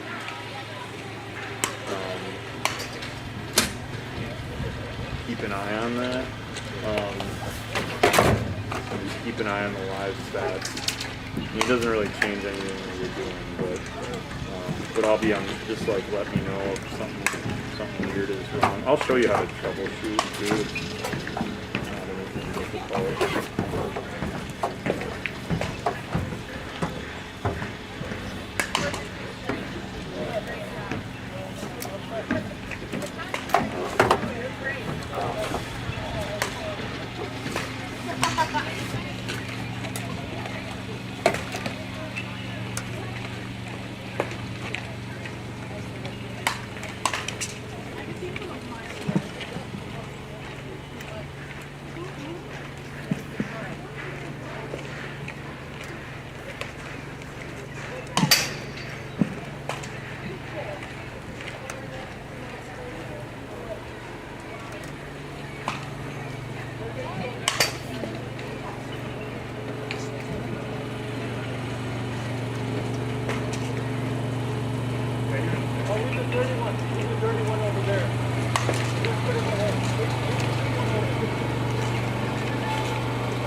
Yeah, so like I said, this Ethernet is not good at all. I'll set up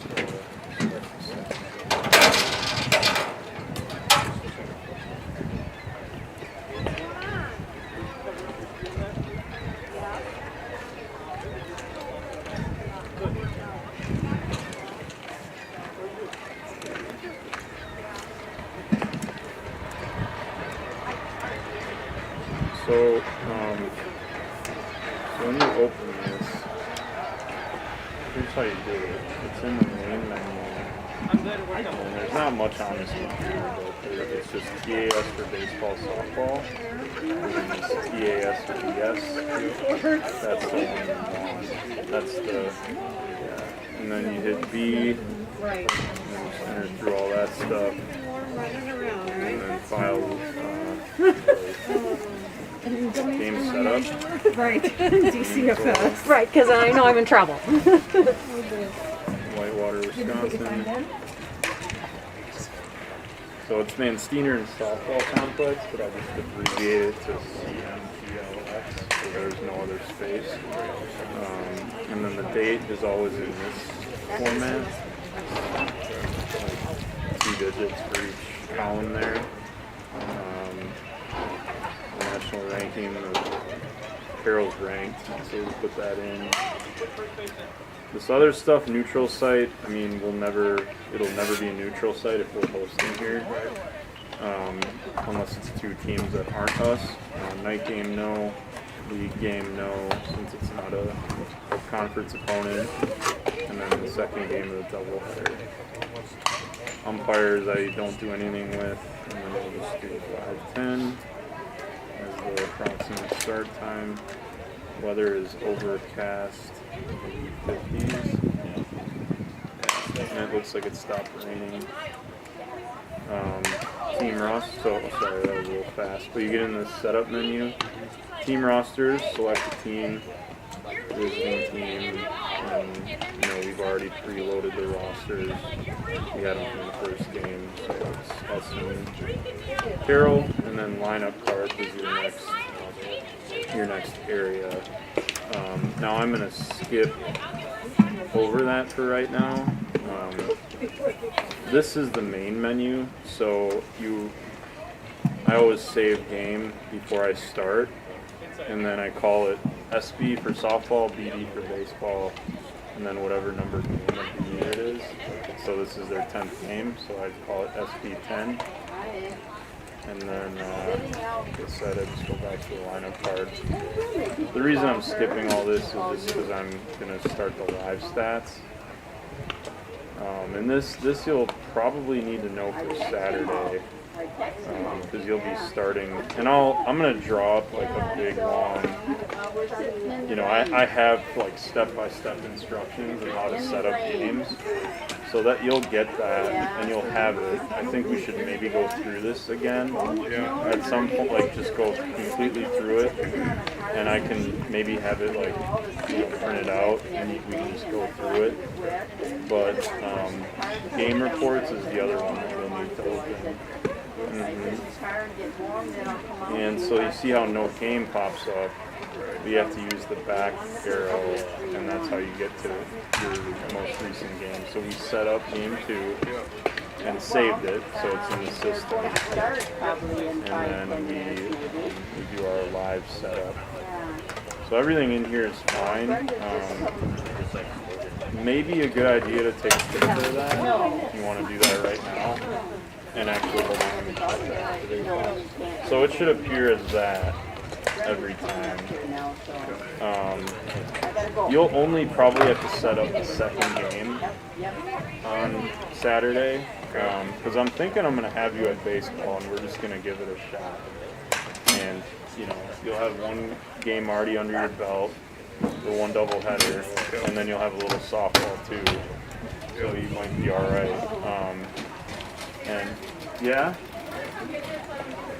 you want to get it?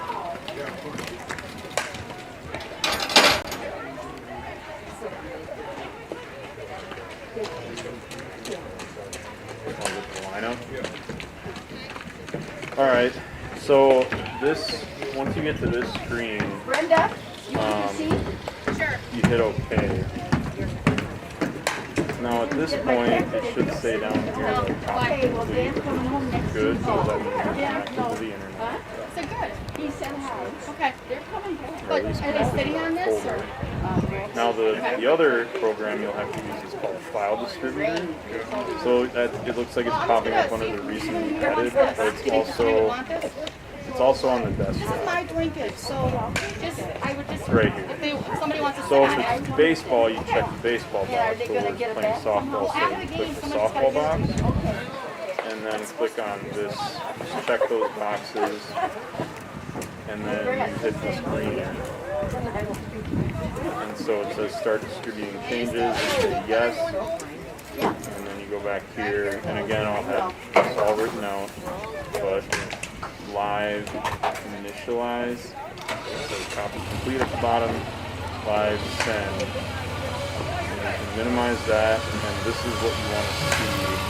You want to see successfully uploaded to this file distributor.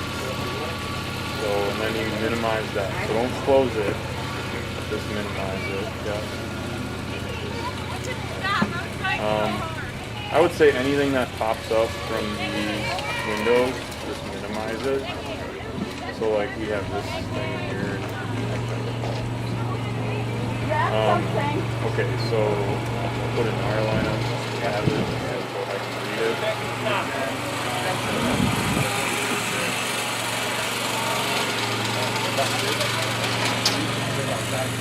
That's not safe. Zero. DP. Okay. 16.5. 7, 8. Okay. Okay. 2, 7, Okay. 11, 12. And 1. Let's say. Perfect. All right. Yeah. So that I would make sure when you do the lineups, I would double check names with numbers, just because sometimes like kids change numbers or somebody lost a jersey and they have to switch. Usually the coaches are pretty good about saying something, but sometimes they don't. So yeah, I would just make sure and do that. And then when we get Carroll's lineup, we enter theirs. It looks like they might have theirs ready. Actually, you want to go grab it quick? Okay. Carroll. Go ahead and give it back. No, I don't think so. Give it to Luke.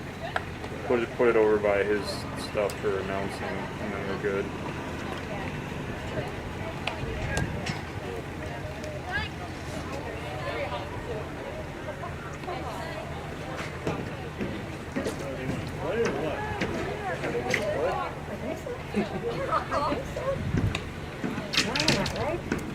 I take it that's the score from last week. Not a good one. Not for us, no. No. We could not get to that. We just couldn't get that part of it.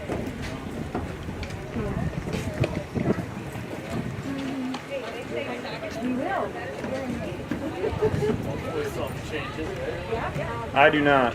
I have.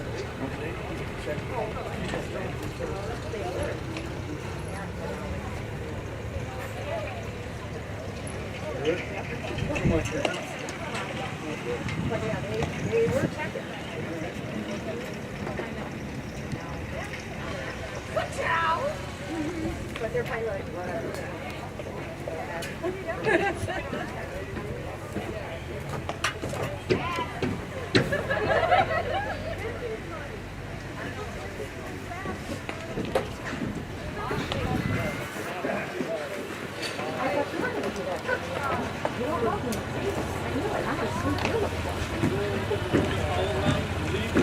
I shouldn't have to ask. Oh my gosh,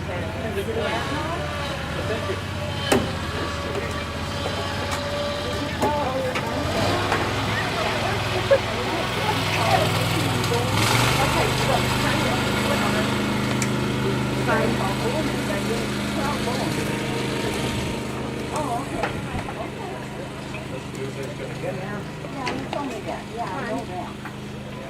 You said that. And I know Tammy too, because Tammy's excellent. No, you don't have to do that. Stop. I know you got a zinger coming.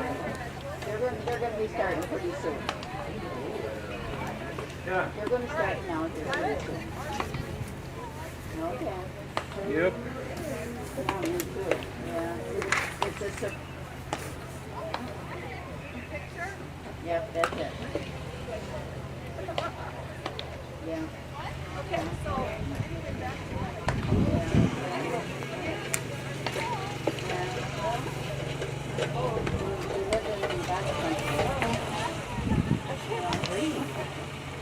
Okay, I'll call you when I want to down. Okay. Yeah, I will.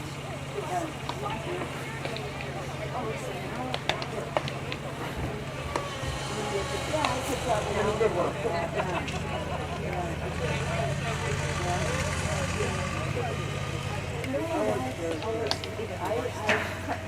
I got down to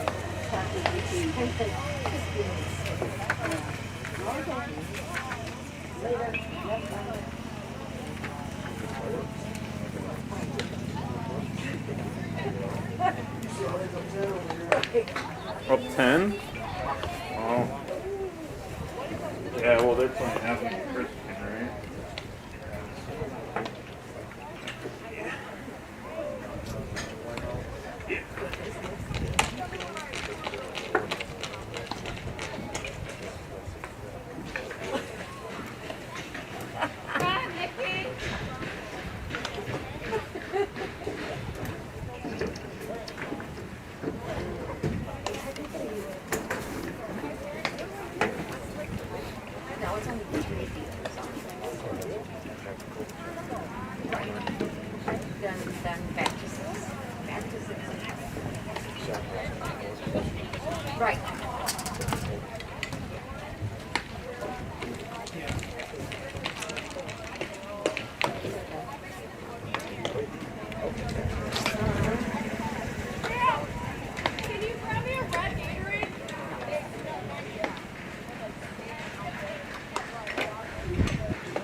down here. Like when it's not working, you'll see that it's not working. And then you just click on the slope and you want to select. I have my hotspot going.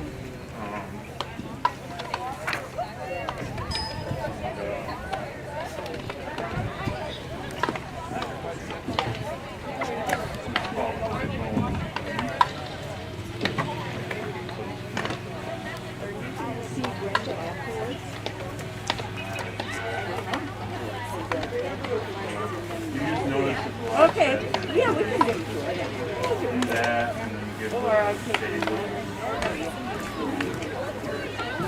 that so you can be, yeah, we can go around and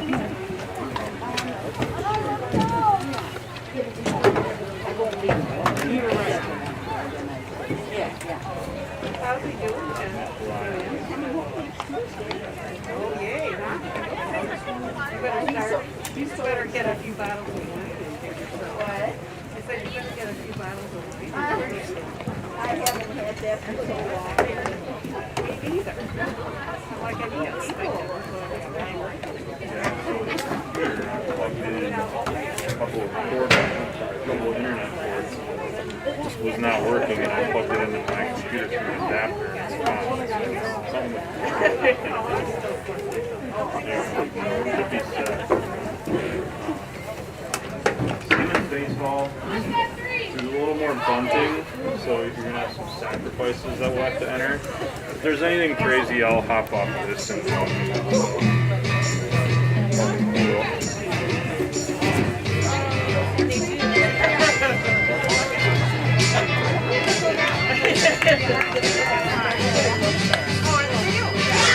Look at mine, huh?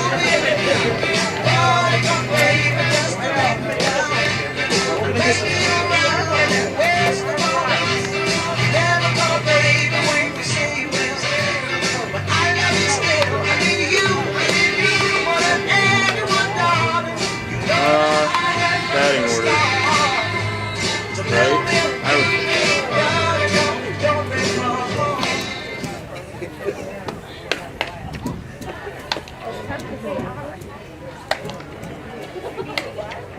The batting order for Carroll Pioneers in Game 2. Leading off playing shortstop, number 2, Lauren Harshbarger. Batting second, playing center field, number 12, Sierra Gruber. Batting third, playing third, number 28, Claudia Spencer.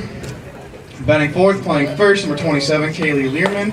Batting fifth, playing left field, number 24, Mathena Higgins. Batting sixth, playing the designated player, number 32, Bridget Rath. Batting seventh, playing number 21, Grace Bradley. Batting eighth, catching number 15, Abby Wimmer. And batting ninth, playing second base, number 1, Maria Munt.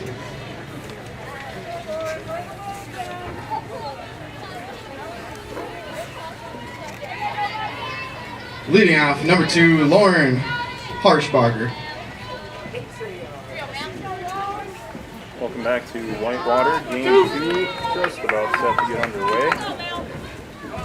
The Warhawks taking game 1, 3-1. And it will be Mallory Holatz for the Warhawks. Delivers a ball high to the leadoff hitter for the Pioneers, Lauren Harshbarger, sophomore from Watertown.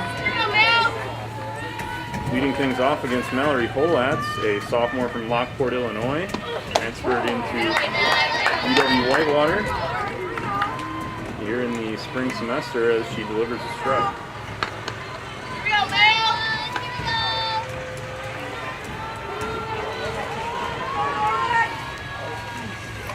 So 1-1 Holatz here in the top of the first, no score. Harshbarger falls one back for strike 2. Warhawks now 5-4 as they start the second game of this doubleheader against Carroll. Pioneers busing in from Waukesha today for this doubleheader here at Van Steeneren Complex. 1-2 swung on and missed for strike 3. Mallory Holatz with a strikeout to start the center fielder, Sierra Gruber. And that'll bring up Sierra Gruber, junior from Milwaukee.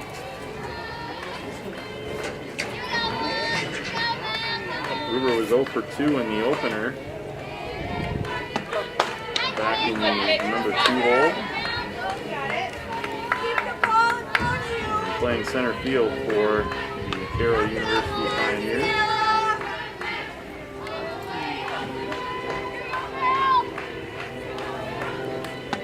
Next pitch grounded back to Hollatz, and an underhand throw to first. And 2 away quickly for Mallory Hollatz and the Warhawks here in the top of the first. Back there, number 28, Claudia Spencer. Pioneer hitters are aggressive early in the count. And it's showing once again here early in game 2. Warhawks with a 3-1 victory in game 1. Kate Cleveland with a complete game for the Warhawks. Hollatz is for the changeup, and it's a beauty for strike 1.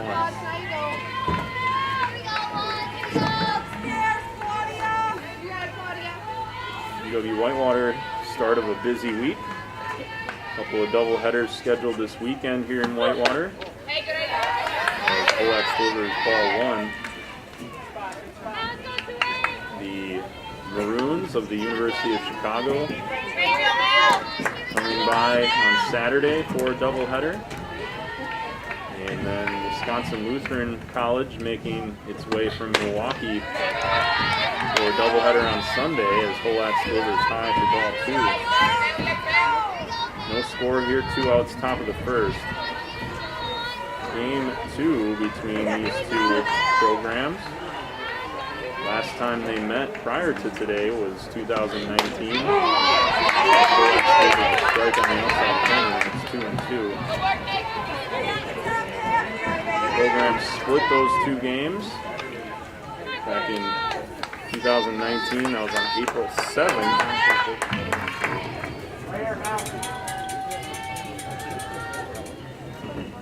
Carroll nationally ranked at number 25. Latest NCAA coaches poll as this comes in the dirt for ball 3. So Hollatz against Spencer at 3-2 with 2 outs in the top of the first. Driven foul off the netting. Behind home plate, Meg Coors over at third base, Sophia Konjerski at short, Lainey Becker at second, and Kaylee O'Brien at first, left to right. Nikki Micas doing the catching for the Warhawks.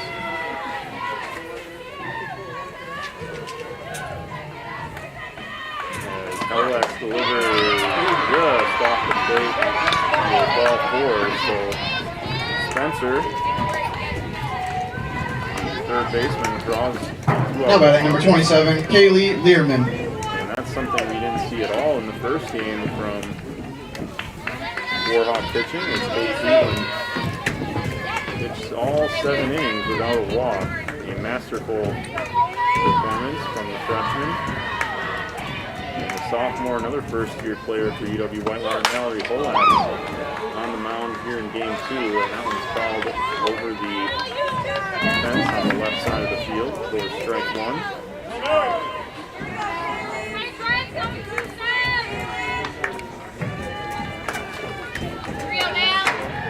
Cleared up a little bit here at the start of game 2. There is still a light drizzle coming down as time is called by the batter, Kaylee Learman.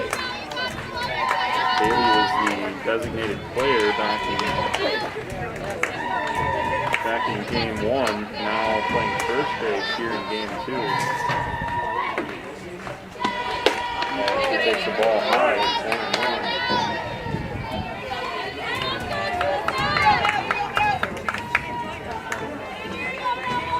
1-1. So Learman at the plate, Spencer over at first, and there are 2 away.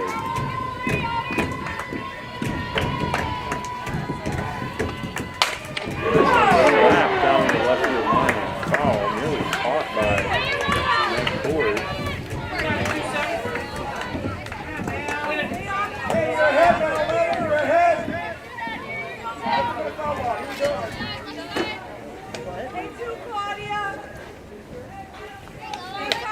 So 1 and 2 now from Bolats to Taylor Learman, with Claudia Spencer over at first base. Carroll looking to strike early here in game 2 after the Warhawks victorious in game 1. And that one hit Taylor Learman right in the lower back. And all of a sudden we've got 2 outs, or 2 on with 2 outs. Not batting. Mathena Higgins. A couple of quick outs by Bolats, now 2 on. And the Pioneers trying to get something going here in the first inning. And that'll bring up Mathena Higgins, a sophomore from Oshkosh, graduate of Oshkosh North High School. Takes ball high.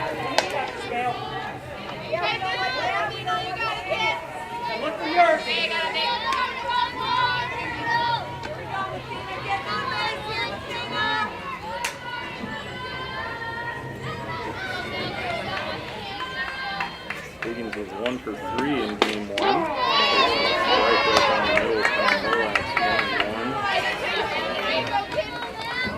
1-1. Bolats enters this contest, 5th appearance, third start, 13 1/3 innings, 8 strikeouts, no record. Did get a save in yesterday's game, as this one's fouled away. Pitched the final 2 1/3 innings of the Warhawks 5-1 win at Milliken. So Mallory with a save, a 2.10 ERA, that leads the Warhawks staff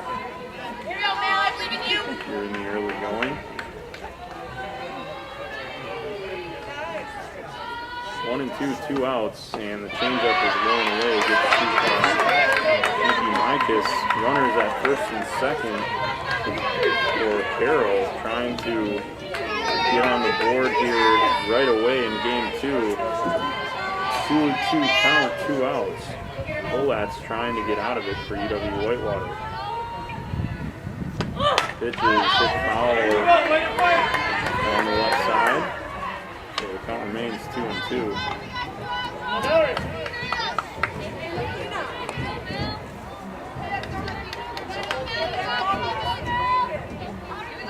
The Warhawks 5 and 4. So we wind down this quick non-conference season. SWIC play begins on April 8th. It'll be nothing and a quick pickoff throw after that 3-2 pitch, or after that 2-2 pitch sailed high. Mikas threw it down to second.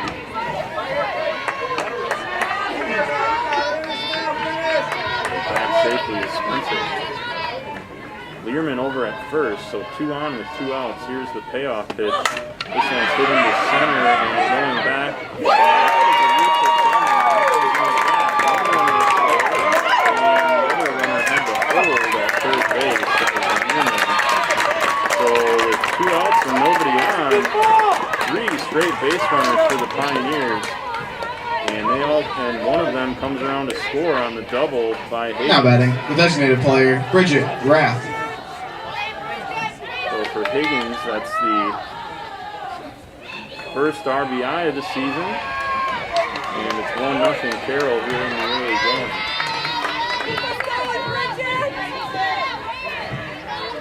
So still 2 outs and still 2 runners on, now at second and third. And Carroll with a chance to maybe gain some separation early in this game. Bridget Rath is the batter, as this one is popped foul and out of play into the seating section behind home plate.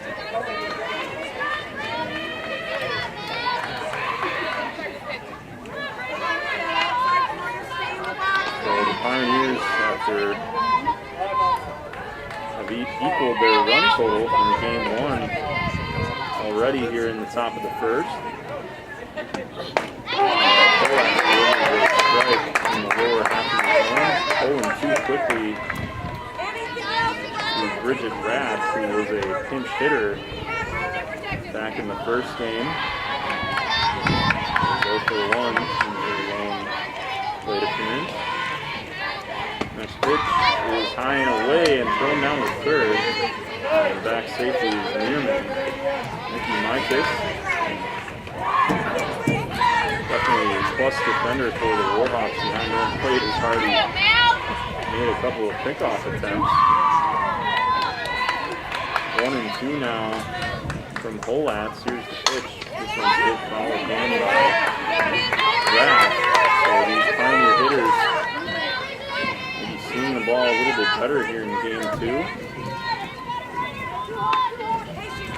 Already with a run on the board and threatening again with 2 outs here in the top of the first. Next pitch is hitting the left and sinking toward the line and making a sliding catch is Krista Sabara for out number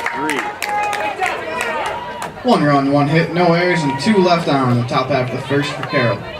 So the Warhawks avoid what could have been a big inning for the Pioneers, losing a couple of runners in scoring position. We head to the bottom half. 0-1. The batting order for UW-Whitewater in game 2, leading off and playing in right field, number 10, Vera Flugret. Batting second, playing shortstop, number 22, Sophie Konjerski. Batting third, the designated player, number 0, Kennedy Cox. Batting fourth, the catcher, number 25, Nikki Mikas. Batting fifth, the third baseman, number 16, Meg Kors. Batting sixth, the center fielder, number 7, Megan Dunning. Batting seventh, the first baseman, number 26, Kaylee O'Brien. Batting ninth, the left, Krista Sabara. And in the circle, number 11, Hollitz.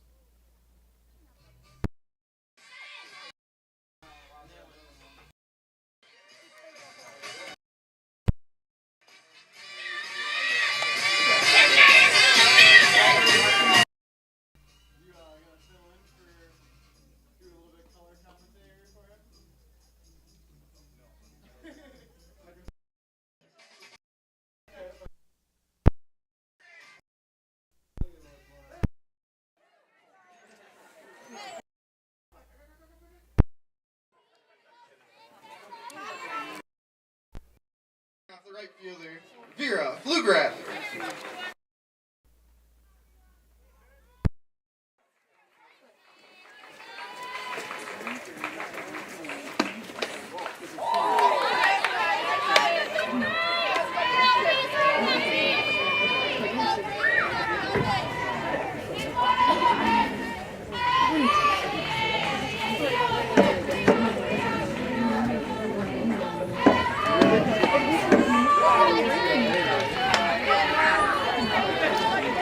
And we head to the bottom of the first. And Vera Flugrat will lead things off for UW-Whitewater. 1-0 Carroll as Flugrat takes a strike. And it's 1-1. Flugrat was 2-1, excuse me.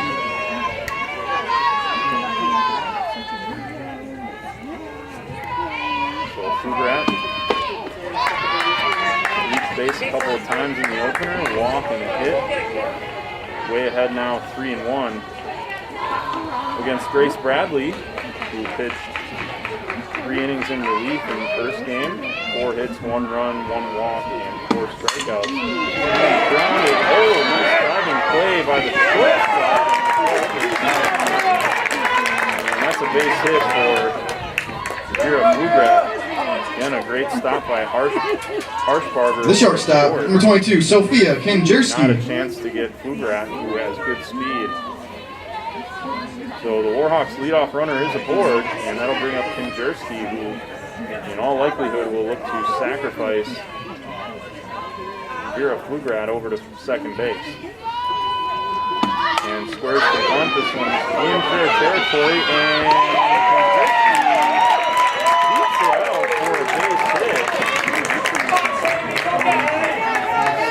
Sophia Konjerski, maybe unintentionally, just trying to move Bugrat over to second, but uses her speed and does get a board on a base hit. So The designated player, Kennedy Cox. there are 2 out, or nobody out, and 2 on base. Bugrat at second and Konjerski at first. And that'll bring up Kennedy Cox, who had a good game 1, and now she looks the bunt, and this one drops for a ball and throw down to third as Bugrat had maybe a big jump out at second. Nothing doing for the Warhawks. So Kennedy Cox.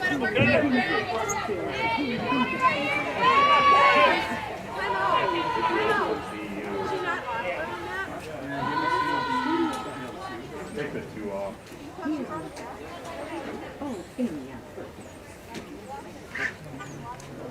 The first pitch was a ball.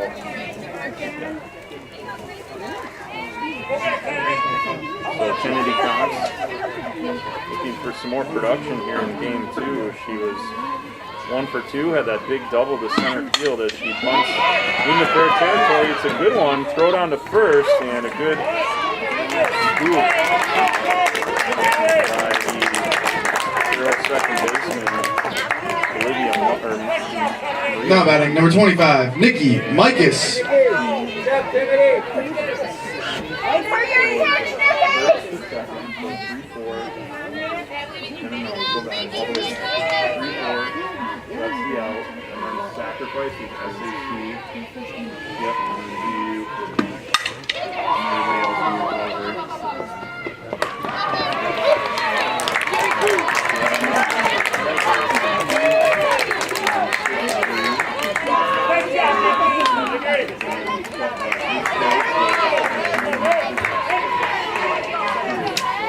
Now batting, playing third, number 16, Meg Coors. Warhawks playing some small ball here in the bottom of the first, tie the game at 1-1. After that bunt by Kennedy Cox, move the runners over. And right on cue, Nikki Mikas grounds hard to short to score Bugrat from third. So Konjerski's still out at second in scoring position with 2 outs. And Meg Coors is the batter, facing an 0-1 count. Takes on the inside corner for strike 2. Meg also had a hit in game 1. Looking for another here, and this would be timely with the runner at second. Outfield playing deep. As this one's chopped back to the pitcher. And Bradley makes the throw over to first base for the final out of the inning. 1 run on, 2 hits, no errors, and 1 left on. Get a couple of hits. After the first inning, the scores: the Warhawks 1, Pioneers 1. And a good response as the Pioneers tallied in the opening frame. As do the Warhawks. We head to the second inning, 1-1.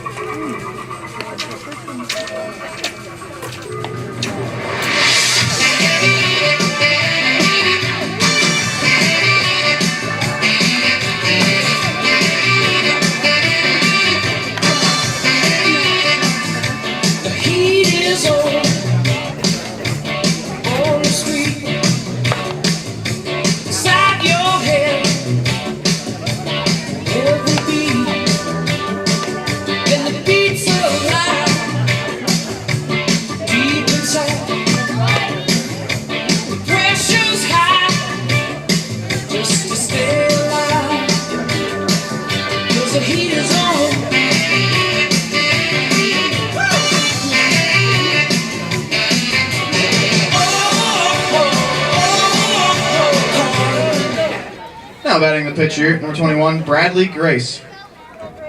Grace Bradley. And we're back here at Manciner and Softball Complex. Nobody out. Top of the second. Mallory Holat's back out for a second inning of work. She will face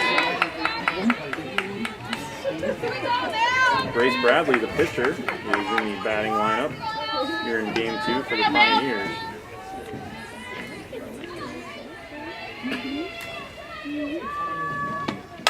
Bradley, this is not having a plate appearance yet during the 2021 season. Fouls one off, and it's 1-1.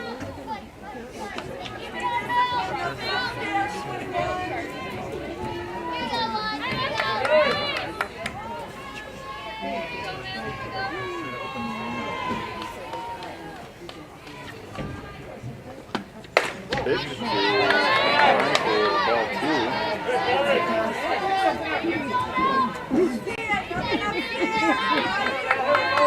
Then the Warhawks taking game 1 by a 3-1 score. Looking to complete the sweep here. We're in the top of the second, and it's 1-1. 55 to ball 3, so Olaf is behind her counterpart, Grace Bradley, 3-1. Here we go, man! I believe you got this now.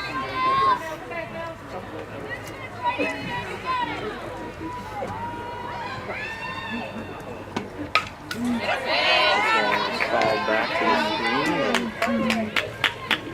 Colats has run it full against Bradley with nobody out here. First hitter, top of the second.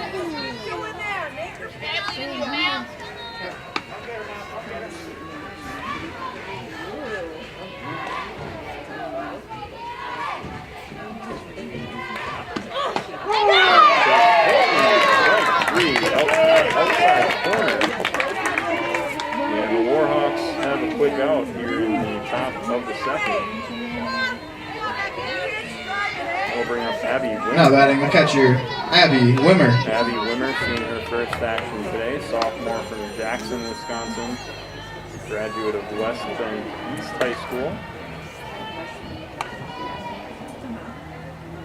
Doing the catching here in game 2 as she swings through Olatz's first pitch for strike 1.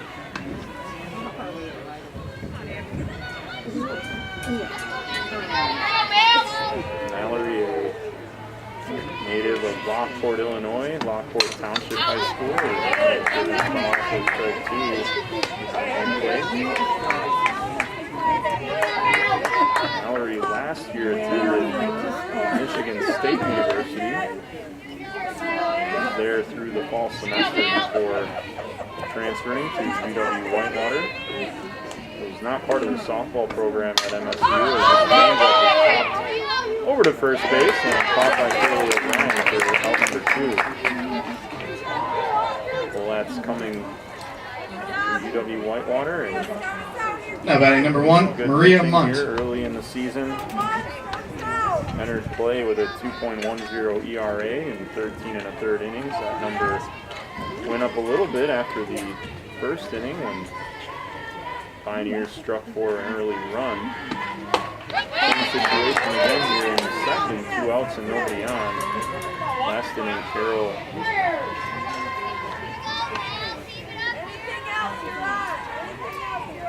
picking up some runs. Picking up a run, excuse me, to take an early lead as this one's called back to the screen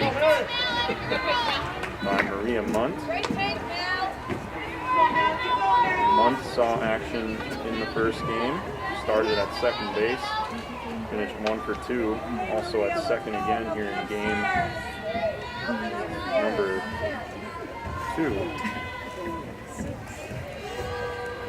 Megan Funk, a junior from Waterford, is right field in game 2. That one swung on and missed for strike 3. No runs, no hits, no errors, nobody left on in the top half of the second. And that'll do it for the Pioneers on the top of the second. We head to the bottom half. UW-Whitewater with Carroll 1-1.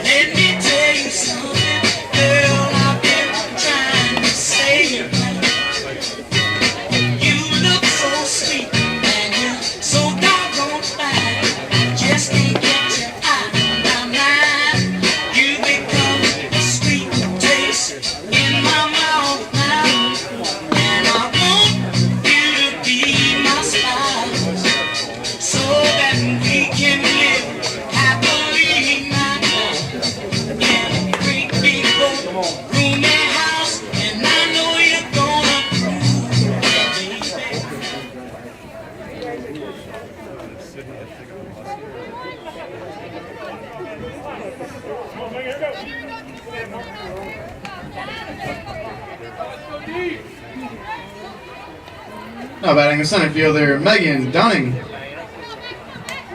So bottom of the second, and UW-Whitewater and Carroll are tied here in game 2 of this doubleheader. Megan Dunning will start things off, and she drives one through the right side and throw to first. Not on time. So Dunning hit that one so hard through the right side that she had to hustle down to first base, and does beat the throw from Megan Funk in right field. Playing first, number 26, Kaylee O'Brien. And with nobody out, Kaylee O'Brien steps to the plate. Normally, it would be a situation where you might see a sacrifice bunt. O'Brien swinging away, and she takes a ball up high. Kaylee with 3 hits yesterday in game 2, 3 hits in game 1. So Kaylee, one of the hotter hitters in the lineup right now. A couple of singles and a double, and she hits another base hit to the left side. So Kaylee O'Brien, 4 for 4 at the plate in the 2 games combined today. And that'll bring up Delaney Becker with 2 on and nobody out here at the bottom of the second. Playing second, number 21, Delaney Becker. And Delaney may be bunting as well. Move the runners over, both in the scoring position. She does square around, and this one's dribbled foul behind home plate for strike 1. Delaney, also playing in game 1, was 0 for 2. Again, just over a week ago now, they did a couple of home runs against Augustana in the second game of that doubleheader. Squares again. This one's high for ball 1.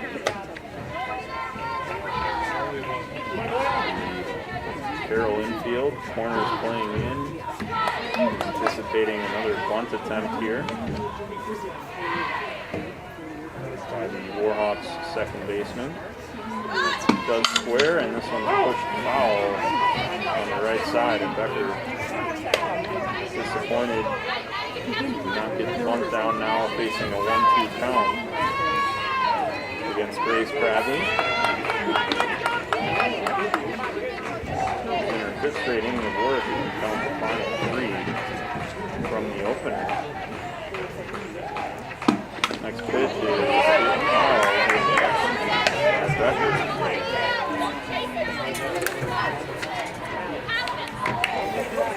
Freshman from Park, Illinois.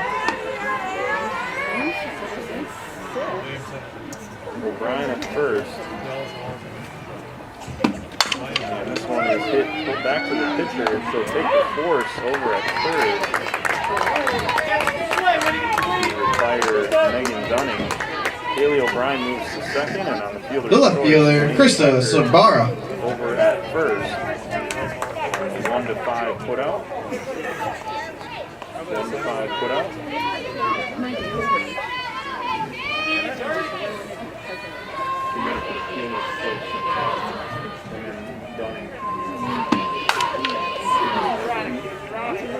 There you go. No. 1-5 goes on.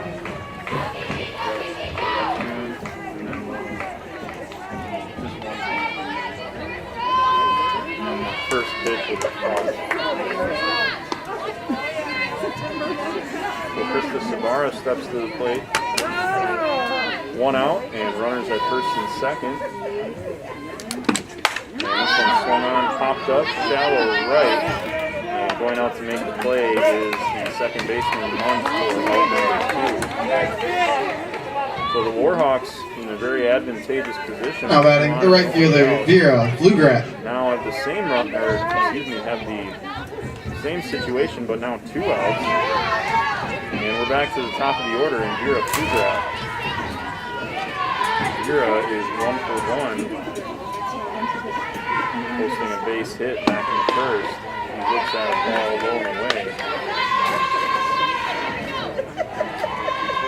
So 2 outs, and the Warhawks again with a runner in scoring position Vera Flugrat looking to potentially score Kaylee O'Brien from second.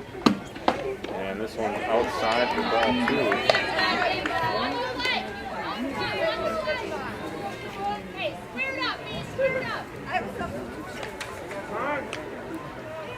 This is the 41st meeting between Carroll and UW-Whitewater, and we now have a pitching change with a 2-0 count. So Grace Bradley's going to head out to right field. So her batting order, position in the batting order does not change.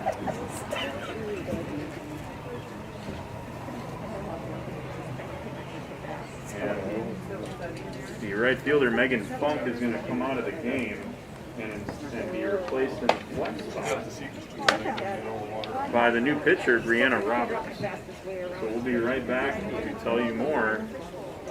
1-1, bottom of the second, 2 outs, 2 balls, and no strikes, runners at first and second.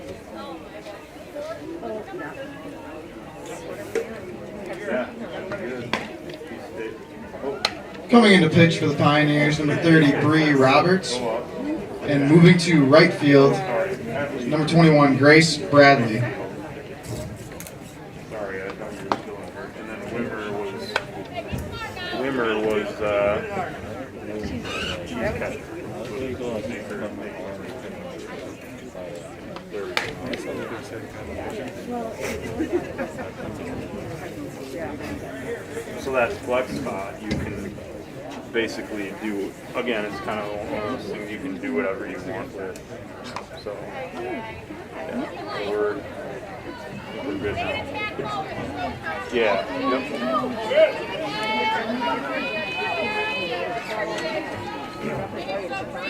Welcome back to Whitewater. New pitcher is Brianna Roberts, a sophomore from Franklin in the Milwaukee area. This is her third appearance of the year, second in the feet. Fouled by Flugrat. So the count's 2-1. Very rare to see a pitcher hold in the middle of his bat. That's exactly what head coach Amy Gradecki did with Grace Bradley. Bradley does go out to right field. And so Roberts actually replaces Megan Funk in the flex position. So Funk comes out of the game. 3-1 count, 2 outs, 2 on. And Flugrat looks at ball 4. And so the base is now loaded for Sophia Konjerski.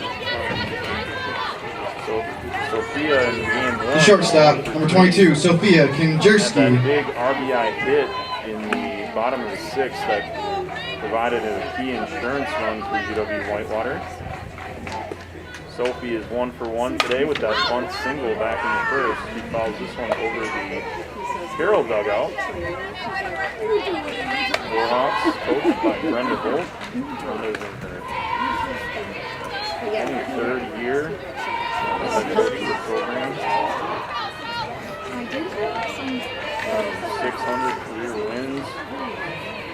Passed that total back in 2018. As Konjerski hits that ball home. Longtime assistant Beth Denuso, coaching over at first base. A big part of the program's success is included a number of strong players.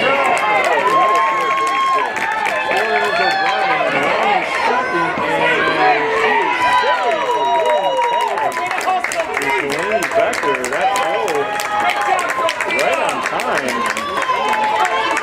But the runner avoiding the tag as Amy Gradecki, the head coach for Carroll, now coming out to the home plate umpire to discuss what he saw on that play. Nonetheless, it's a 2-run single up the middle for Sophia Konjerski, who's had a great day at the plate. And over at second is Vera Flugrat, who walked with 2 outs to provide that opportunity for Konjerski. Grodecki still discussing the play with the home plate umpire. The Warhawks lead 3-1, 2 outs and 2 on. Kennedy Cox is going to be the next batter, as now Grodecki is asking the home plate umpire to confer with the bases umpire to see if, or the third base umpire to see if maybe he saw something different from his vantage point down the left field line.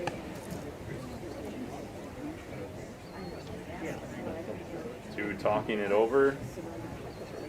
Either way, the Warhawks do have a run, and the call still remains safe. So the 2-run single is verified and confirmed for.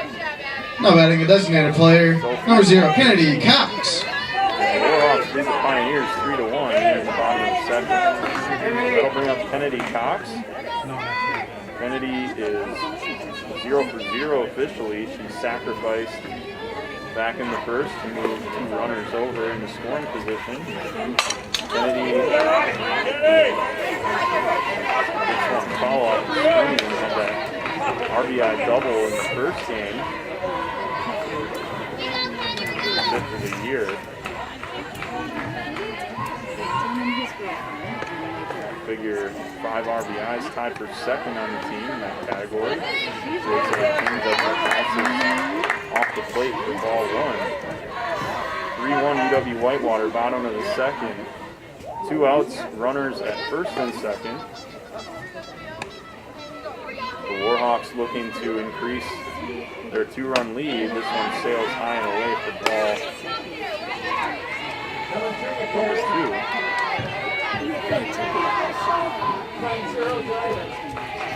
The third different pitcher the Warhawks have seen in this doubleheader. As this one's hit hard to short, making the throw over to second to get the foresight. 2 runs on 3 hits, no errors, and 2 left on. In the bottom of the second. In the bottom of the second. Strikes on the 2-run single by Sophia Konjerski. And they take a 3-1 lead heading to the top of the third.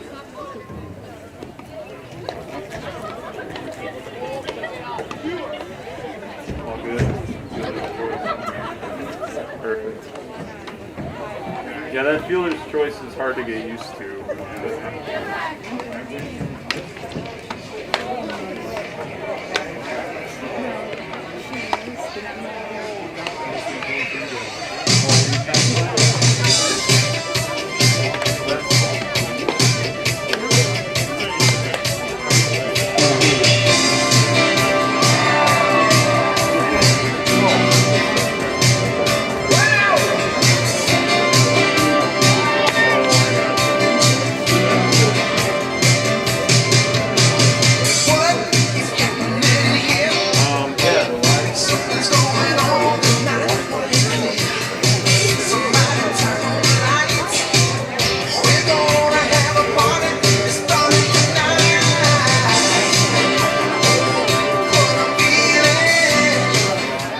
Leading off the shortstop, Lauren Harshbarger.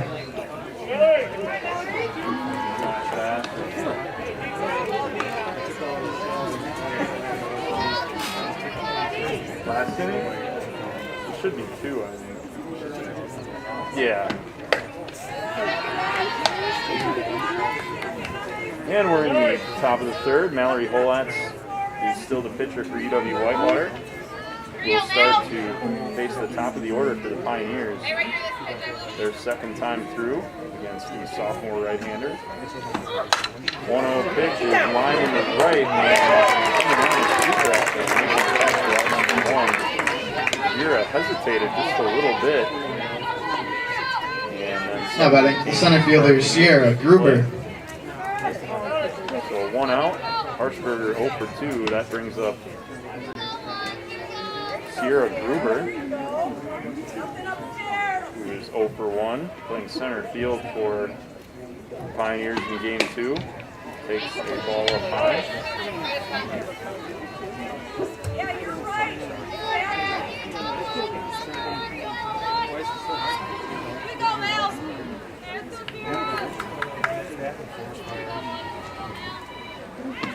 Next pitch is hit over to short. Good play on the short hop by Konjerski. Throws to first, out number 1. Impressive play by Sophia Konjerski, who just had that 2-run hit in the bottom of the second, I should say. Now batting number 28, Claudia Spencer. Impressive looking freshman for UW-Whitewater. A lot of good young talent on this Warhawk team. In 2021, a lot of new players, new faces. Familiar ones as well. Fifth-year seniors Meg Kors, Nikki Mikas, and Sam Latner. So plenty of new faces as well in this Warhawk lineup. The middle infield is brand new. Megan Bryant in center field. She's new to the lineup. As Polat slivers a strike to make it 1-1. Nikki Mikas behind the plate, a familiar face, but receiving pitches from a lot of new faces. As Polat's changeup is popped up, and Konjerski makes the catch for out number 3, so a quick 1-2-3 inning by Mallory Polat. No runs, no hits, no errors, nobody left on top after Warhawks third. lead the Pioneers 3-1.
Leading off, Nikki Mikas. Yeah, you're welcome. Bottom of the third, and the Warhawks lead the Pioneers 3-1. Nikki Mikas, the hitter, takes a ball down low from Brianna Roberts, who came on back in the second inning for the starter, Grace Bradley, and Mikas loops one down the line and foul down the left side. Bradley, an inning and 2/3, gave up 3 runs on 4 hits. So Roberts got the final out of the third inning, or the second inning rather, and is now on in relief. The Warhawks with a 3-1 lead on Carroll. Here in the bottom of the third.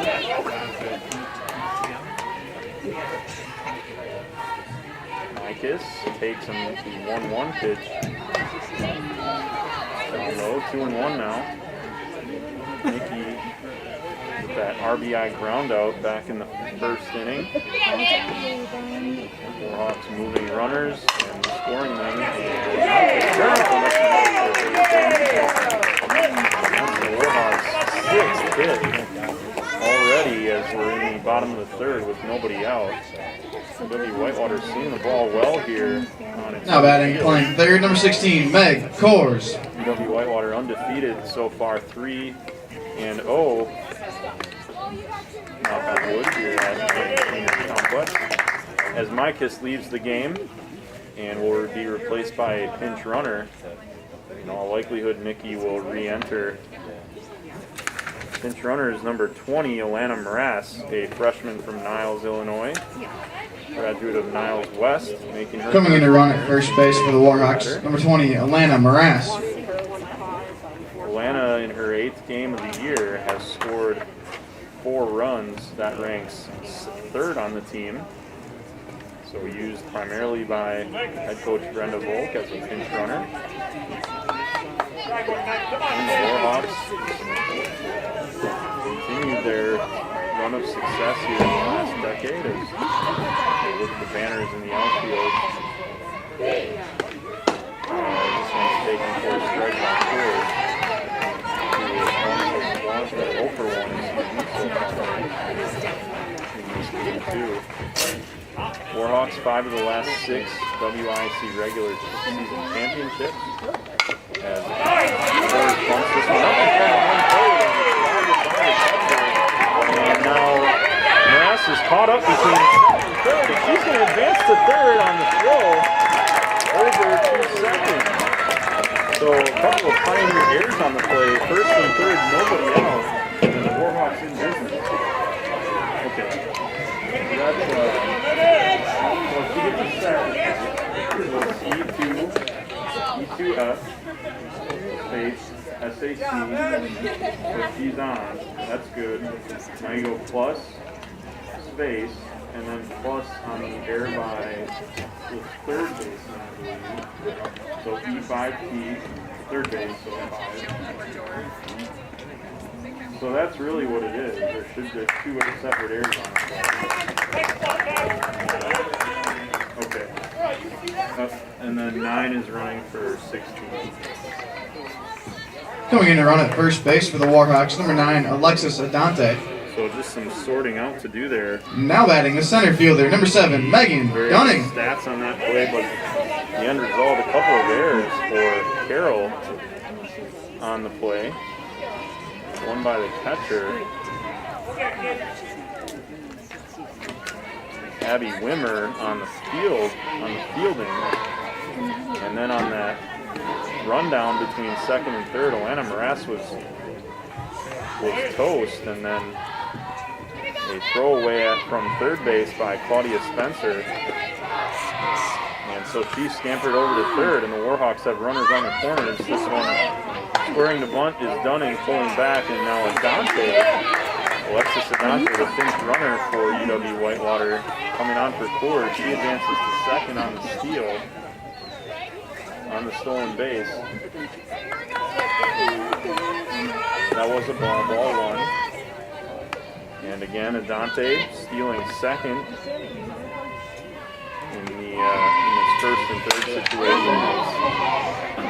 Dunning fouls one over the Pioneer dugout for strike 1. That's Adante's first steal of the year. And always these first and third situations always precarious, so most of the time the defense allowing the runner from first to advance without a throw. So second and third now, nobody out. The Warhawks in business as Dunning looks at a ball high.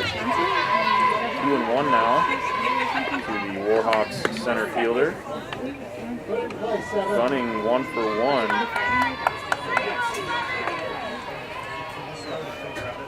And here's the 1-2 based on a changeup, hit to left. Tagging from third is Alana Morass, and she will score on the sacrifice fly by Dunning. So that's 7, and the sacrifice fly is scoring at home. Alana Morass scores from third. Adante had to hold that second on the throw. Now batting, playing first, number 26, Kaylee O'Brien.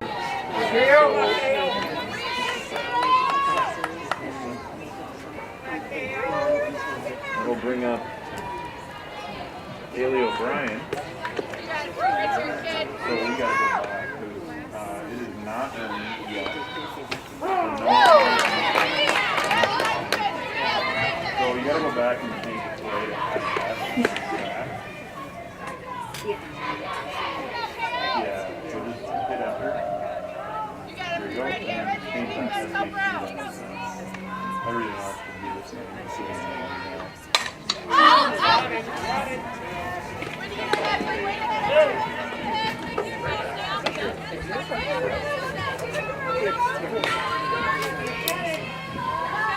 So sacrifice fly is always S out, and that was 2 fouls, I believe.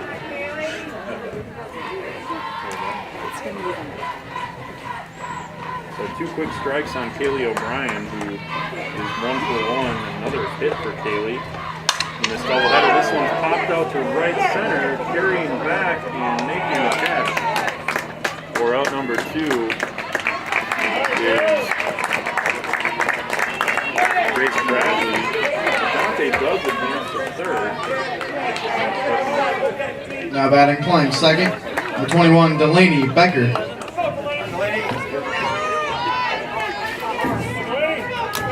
Dante advances to third. She'll be there with 2 outs. And Delaney Becker at the plate. The Warhawks with a 4-1 lead here in the bottom of the third. Have scored in each frame so far here in game 2. As Becker gets one foul over the right side. Delaney is 0 for 1 today. Also 0 for 2 in the first game. Playing a good second base for the Warhawks here in 2021 as this one's in the dirt for ball 1. Again, and Dante pinch running for Meg Cords is over at first. A wild play here in the third inning has pushed an unearned run across for the Warhawks. This one popped over the press box for strike 2. And the umpires, home plate umpire, saying he's out of softballs. So we need one delivered and thrown out from the Warhawks dugout to Brianna Roberts, the pitcher for Carroll. Roberts' pitch count is at 28. Here in the third inning, after she came on in relief of Grace Bradley back in the second. 2-2 now to Delaney Becker with Dante over at third.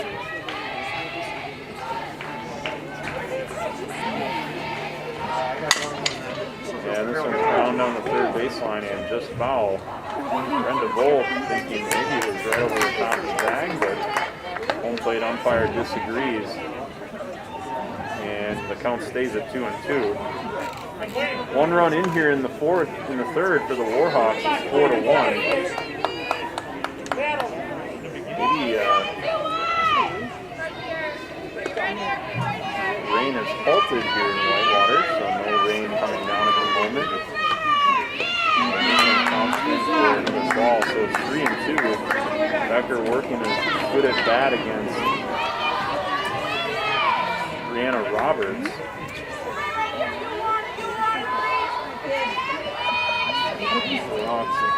Also had won 6 straight. The right side, on Munn, and that'll be an error on Maria Munn. And the Warhawks now take a 5-1 lead as Dante scores from third. So we need 4. The third of the game for the Pioneers. And Delaney Becker's aboard at first base with 2 outs. And that brings up the left fielder, number 2, Krista Sabara. Krista Sabara, 0 for 1 today.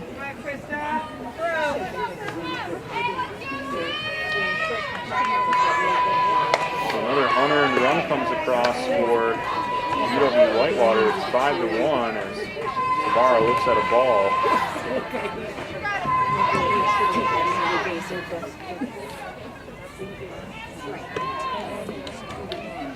Next pitch is high for ball 2. Warhawks seeing the ball well here. That was a hard hit ball by Becker. And over to Munt, and it was knocked down, but Becker getting over to first before Munt could even throw, and now a wild pitch by Roberts, and scampering over to second base is Delaney Becker. So the problems continue for the Pioneers here at the bottom of the third inning. 3-0 count to Krista Sabara, now a base open at first. At the top of the order, looming for the Warhawks, who already have 2 runs in here in the inning. Sabara looks to strike 1. Warhawks had won 6 WIC tournament championships in a row before the 2019 season. Regular season champs were eliminated in that conference. Back up the middle for a base hit, and Becker's going to hold up at third as that one rolled through the infield quickly, and Gruber playing shallow in center, holding the runner at third base. So Sabara's aboard now with the base hit. And that's the 7th hit of the contest for UW-Whitewater, and we're going to have a new pitcher as Amanda Osterhuis comes back in for the Pioneers after pitching 3 innings in the first game. She comes to the mound as the Pioneers trail 5-1. The Warhawks with runners at the corners and 2 outs here in the bottom of the third. We'll take a quick break.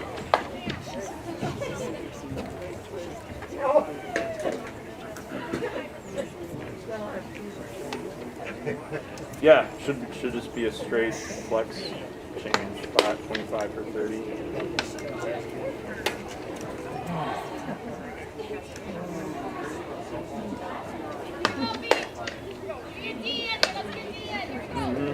Yeah, it's pretty standard for softball. They can pretty much. Yes, exactly right. Now pitching for the Pioneers, number 25, Amanda Osterhuis.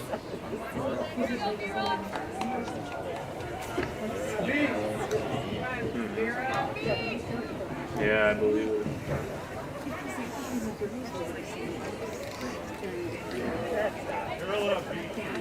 Now batting for the Warhawks, the right fielder, number 10, Vera Flugrat. So with 2 outs and runners at the corners here in the bottom of the third, Vera Flugrat is the batter. Already her 3rd at bat of the contest. She's been on base twice. She got a base hit and a walk. And she takes ball 1 high and away. New pitcher is Amanda Osterhuis, a graduate student from Munster, Indiana. And Flugrat falls in over the Warhawks dugout. Osterhuis was the starter and pitcher of record in the opener. Pitching 3 innings, allowing 2 runs both earned, 5 hits, a walk, and 2 strikeouts. This one's taken high, and Sabara is going to steal second base without a throw. So that's Sabara's 3rd steal of the day, and first here in game 2. 2 of them of the 1st and 3rd variety. So now 2 in scoring position for Flugrat as she takes another ball high. 2-1 now to the Warhawks right fielder. 3-1 now. Excuse me. Warhawks looking to add on here as Flugrat fouls one over the Warhawks dugout now to play. Full count now, 2 outs. Runners in scoring position. It's Becker at 3rd and it's Sabara at 2nd. Flugrat looking to add to this 5-1 lead for the Warhawks. And she got a good hold of that one, but fouled it straight back to the screen. Flugrat had it timed nicely. Pitch was a little high, and maybe just couldn't catch all the way up to it. So Vera will try again, 3-2, another foul ball. This one back into the seating section here at Van Steiner Softball Complex. Warhawks with a national runner-up finish back in 2008. Team celebrating its 10th anniversary a few years back. And in 2014, 3rd place. Team competing down in Tyler, Texas. As Flugrat top 10 back and looking up and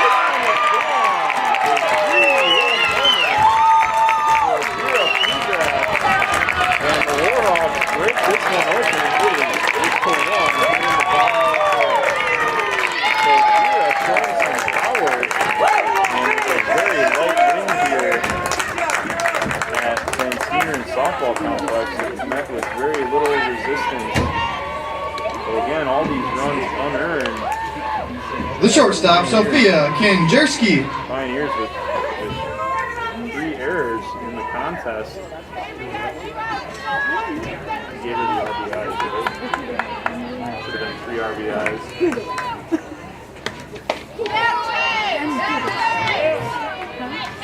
She gets the RBIs. Yeah, maybe I'll look at it. I'll look at it on the live scoring and see what. So you're good. You're good. It says 3 RBIs. Yep.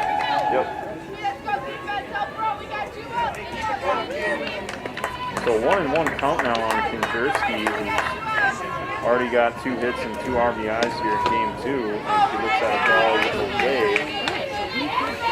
So 2-1 now. So Vera, that's her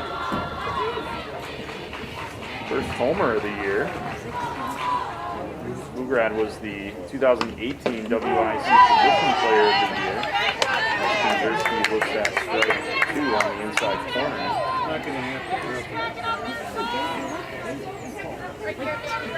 See if Vera's got any. She does have 5 career home runs entering play, so that's her 6th of her career. Not a power hitter by trade, but has shown some ability to collect extra base hits. 11 doubles in her career, 3 triples, and again now her 6th home run. And this one's Sophie is 3 for 3 now, and the Warhawks have 9 hits already. And we're just in the bottom of the 3rd, and another pitching change coming for the Pioneers as Osterhus is out and Rachel Piantek is in. Piantek is making her 2nd appearance of the year, also in relief. She pitched a 1/3 of an inning in her previous appearance. So while she gets warmed up, we'll take a quick break. It's 8-1 here in the bottom of the 3rd. Warhawks with a runner at first and 2 outs.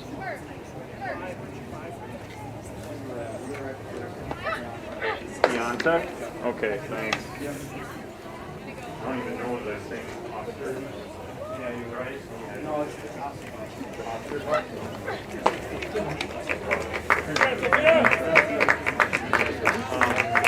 actually, no, she can't. She was a sub. So 4 is running. 22.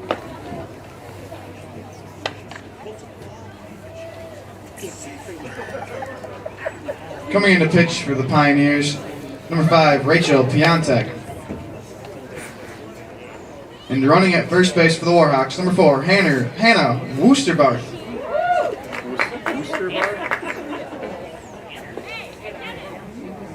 And we are in the bottom of the 3rd. There's 2 outs. The Warhawks already with 5 runs in this frame, and now lead 8-1.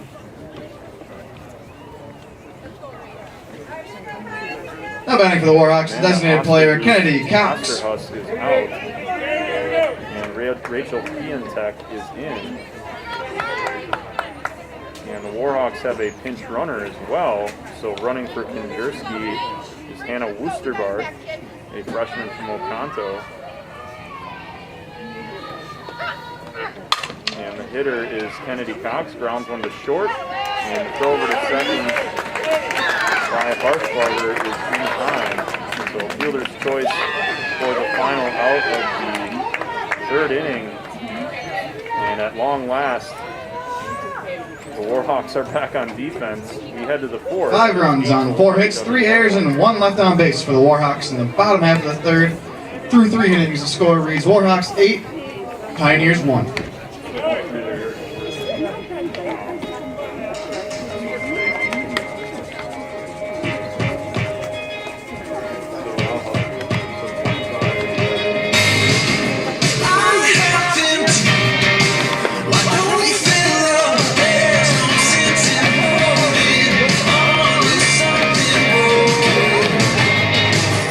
Did you lose someone you love? You should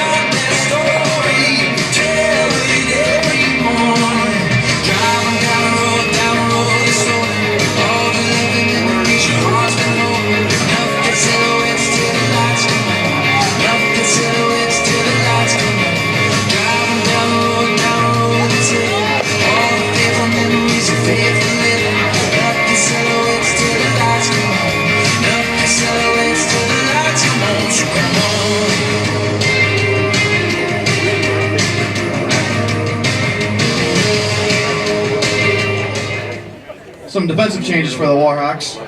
Going to left field, number 14, Sam Latner. And coming in at catcher, number 0, Kennedy Cox. Now batting for the Pioneers, first baseman, number 27, Kaylee Learman. There you go. All right, I think we're good. Oh, and then hold on, Savara. What happened to her? Okay, so Woodrat's in right. And Dunning's in center. So Savara, okay, so actually, Micus goes to the DP in Latner's spot. So 25 for 14. 25 for 14. 25, there you go. And then she's at DP.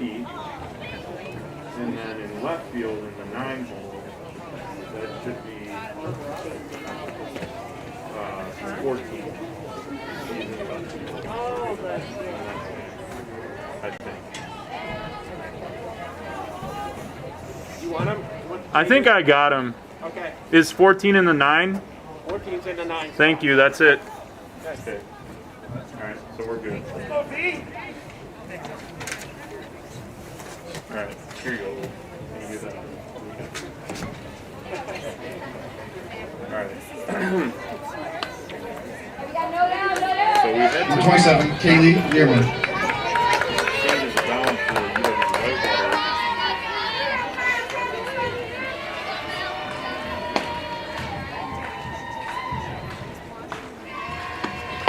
As Colats delivers a ball outside to the hitter.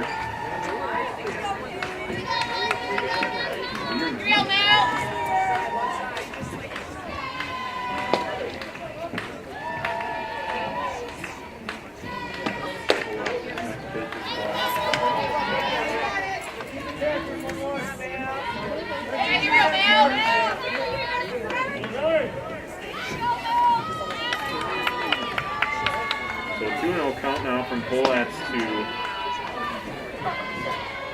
the first baseman, Kaylee Learman, all the way. 2-1 now. Learman today is 0 for 0. Officially was hit by a pitch in her previous at bat. Polats has been solid, hasn't been out on the rubber here for about 30 minutes in real time through the Warhawks' 5-run third inning. A couple of pitching changes that inning as well. Slowed this game way down as now Polats again just trying to get warm out there. She has been sitting in the dugout for a while, is behind 3-1 against Learman. And the next pitch is outside for ball 4, so Kaylee Learman draws a leadoff walk in the top of the 4th. And that Now batting, Mathena Higgins. The left fielder has a base hit. That RBI hit back in the first inning. And that's been it for Carroll, which now trails 8-1 here in the bottom of the third. UW-Whitewater with 1 in the first, 2 in the second, and 5 in the third, which brings us to the top of the 4th. Mallory Holats, still on the mound for UW-Whitewater, delivers a first pitch ball to Athena Higgins.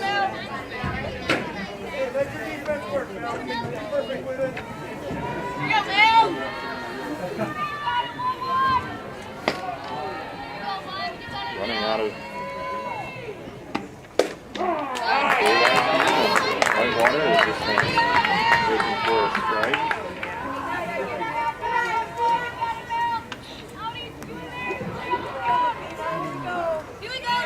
Set currently set for 7:10 local time, 7:10 Central. So strike 2.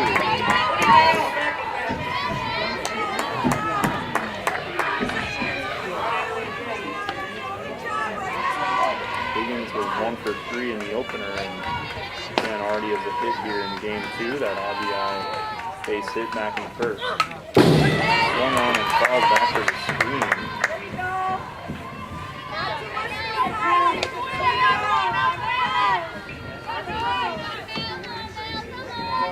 A little rain earlier, but things have cleared up here in Whitewater. Maybe a touch colder than it was before. Limited fans bundled up here at Van Steiner and Complex. So this one's driven to left. And Latin initially went back, so it comes in to make the catch. We're out number one, and that was a defensive replacement for the Warhawks. Fifth-year senior Sam Latner from LaGrange, Illinois. Out Now batting, Bridget Rath. And Kennedy Cox moving from the DP to catcher, and Nikki Mikas changing spots essentially with Cox, now in the DP position. So both players remain in the batting order. As this one's off the outside corner for ball one. The batter is Bridget Rath, who was a pinch hitter back in game one, now a starter at DP here in game two. She's 0 for 1.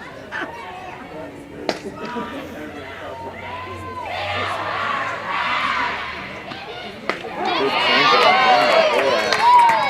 Strike one. Keeping these Pioneer hitters off balance.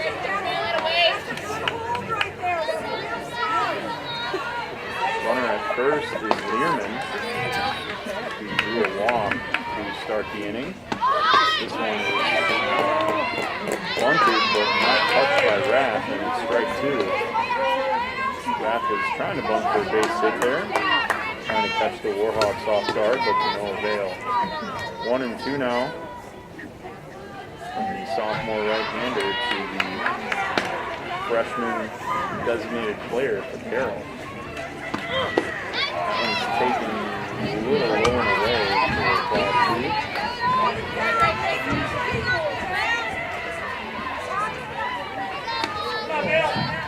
Here we go, your second Mel right here. Here we go, Mel!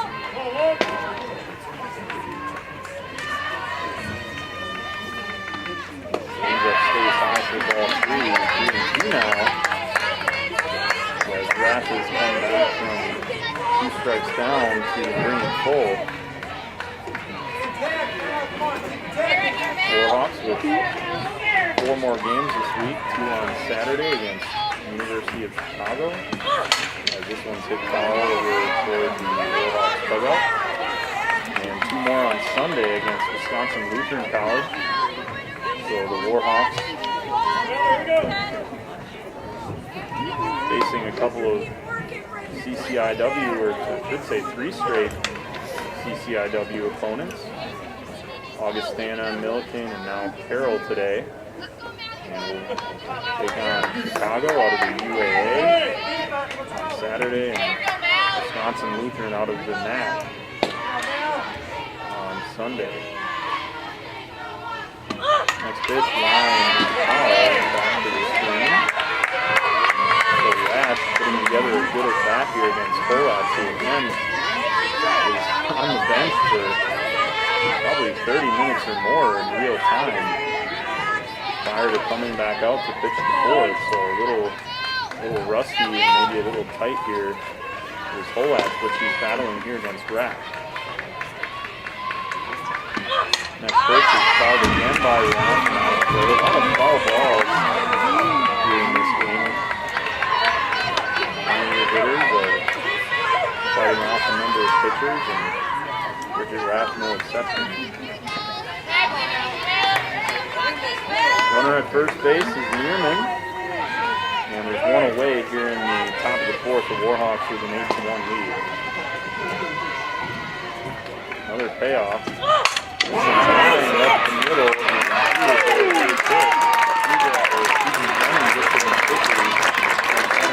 and the Pioneers are in business with 2 out and 1 out.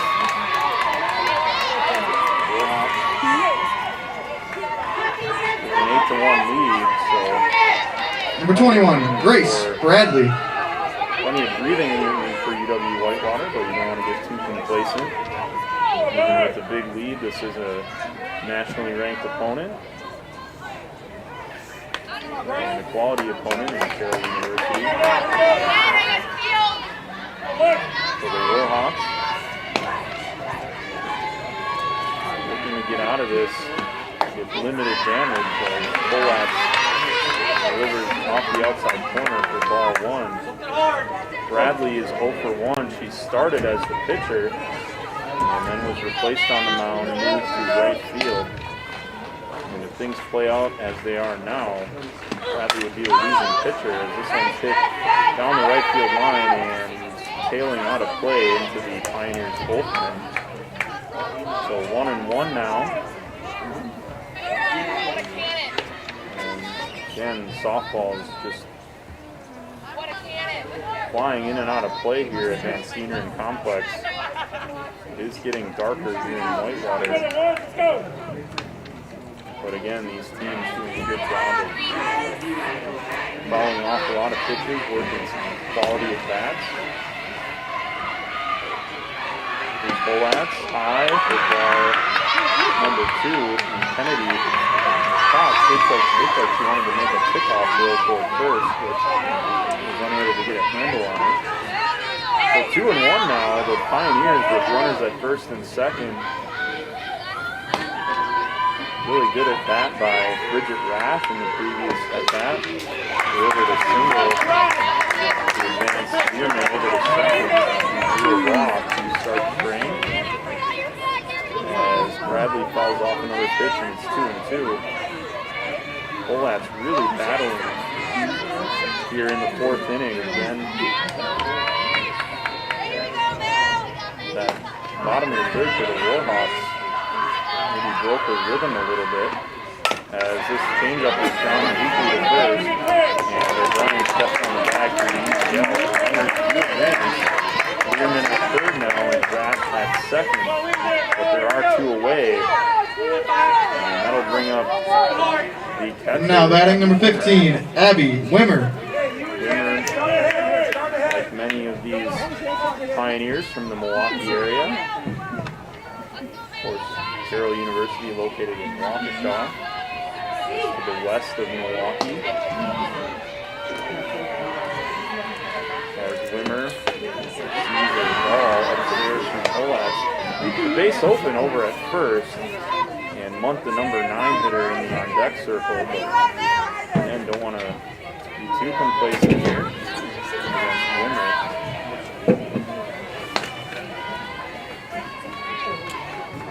Who entered play with 3 hits and 5 attacks. 0 for 1 and he's on deck, so 3 for 6 on the season as she looks at another ball. And it's 2-0. The Volats behind Wimmer with runners in scoring position and 2 outs, looking to keep this Warhawk lead at 7 runs. Swing! Probably ball 3. But Volats does get does induce the swing. And it's 2-1.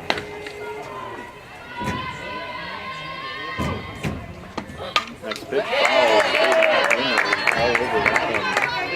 But fouled it right back to the screen. And so Volats has battled back. It's 2-2 with 2 outs and 2 on. UW-Whitewater with an 8-1 lead. Looking to keep it that way here in the top of the 4th. Wimmer, the batter for the Pioneers. Pitch is swung on and a good changeup by Volak. Wimmer waited patiently and fouled it back to the screen. Another foul ball for the Pioneers.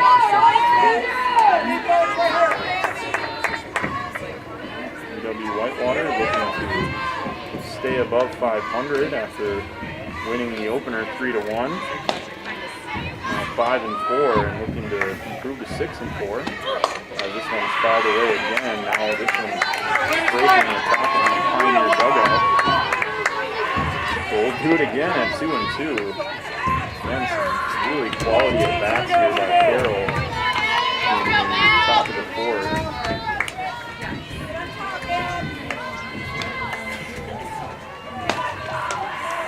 Polat's already north of 70 pitches. This one is outside and low for ball 3.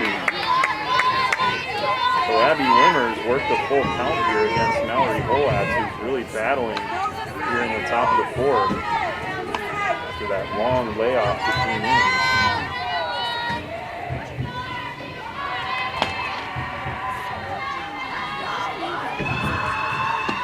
Pitch.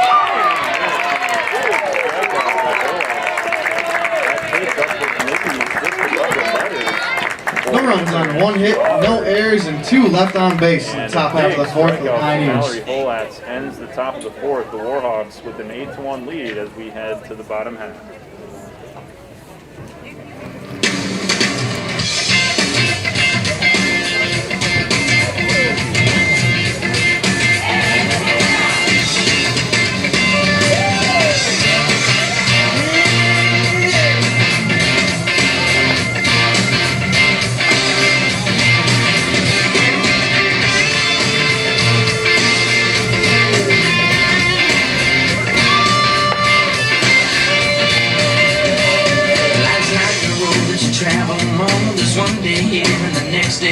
Sometimes you bend, sometimes you stand, sometimes you turn your back to the wind. There's a world outside every darkened door, where moons won't haunt you anymore. With a brave heart, free and lover's soul, come ride with me to the distant shore. We won't hesitate to break down the garden gate. There's not much time left today.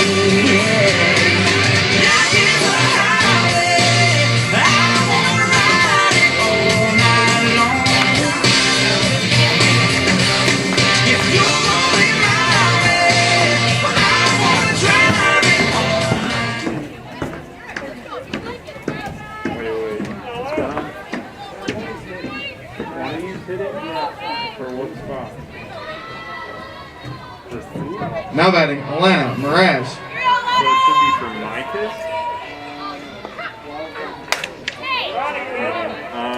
Alright, so escape, get out of this.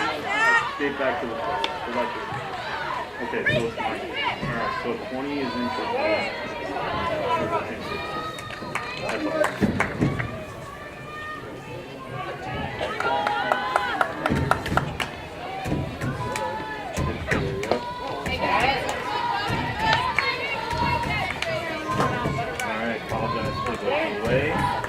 Get back here to Van Steenert Softball Complex. 1-1 count. Glenna Morass is the pinch hitter. She'll bat for Nikki Micus here in the bottom of the 4th. And she lines it out to right. Going back and making play. So Morass,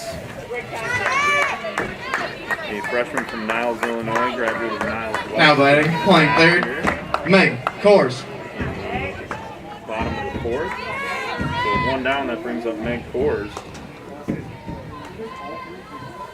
Rachel Piantic.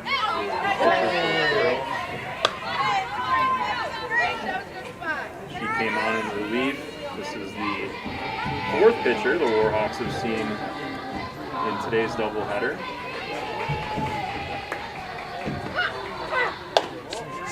This one's delivered high for ball 2. Meg today is 0 for 1 officially in game 2. She had a hit back in game 1. Warhawks with an 8-1 lead here in the bottom of the 4th as she looks at a ball high. 3-0 now. And sunset will take place here in Whitewater in about half an hour. 7:10 local time. This back on the outside corner for strike 1. 3-1 to Coors. Who's batting against Piantek with 1 out here in the bottom of the 4th. Meg grounds on the short. Play made by Harshbarger, and Meg is retired for out number 2. And that'll bring up another pinch hitter. Batting for Megan Dunning, it's going to be Taylor Greel. 12 for 7. Reel, a senior from Spring Green, Wisconsin. Graduate Coming in to hit for the Warhawks, number 12, Taylor Breel. Reel is 1 for 9 entering today's game. This is her 6th appearance, sixth game played of the year. Taylor, one of the 4th-year seniors on the team. Julia Bryant as well. Her 4th year. Marissa Adams, 2nd year with the team. A senior academically as well. Vera Fugrad, Alexis Adante, also part of that group. As she swings at the first pitch and calls it back toward the screen. 8-1 Warhawks, bottom of the 4th. Guessing will probably not play the duration of this contest, either by run rule or based on darkness. This one's grounded weakly. Going over for the 3rd out of the inning is Munt. So the Warhawks go down quickly. No runs, no hits, no errors, nobody left on in the bottom half of the 4th. We head to the 5th, and UW-Whitewater. Score remains 8-1.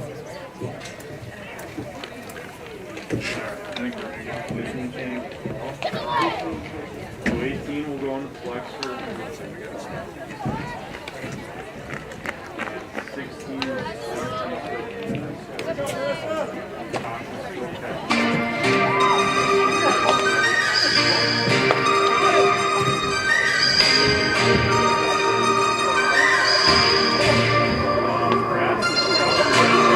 Trading punches with the heart of darkness, on the blows with the fear of gone. Never know until it slipped away. The thought of you has got a dollar chain.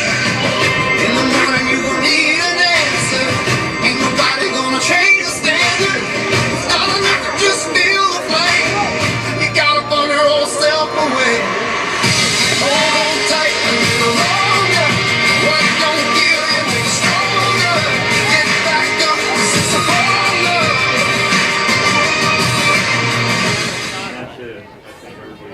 Now pitching for the Warhawks, number 18, Marissa Adams.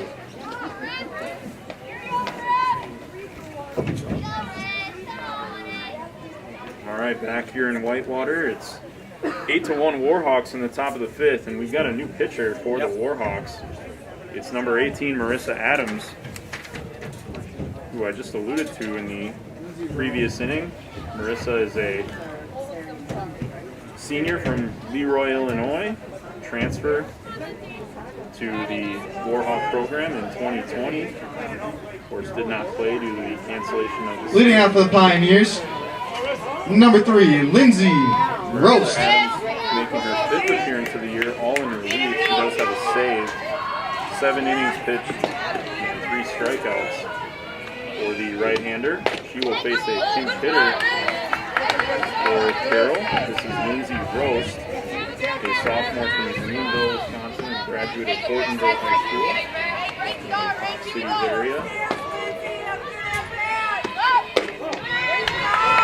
Pitch is taken for a ball 2, so Adams quickly behind the pinch hitter Lindsay Roast.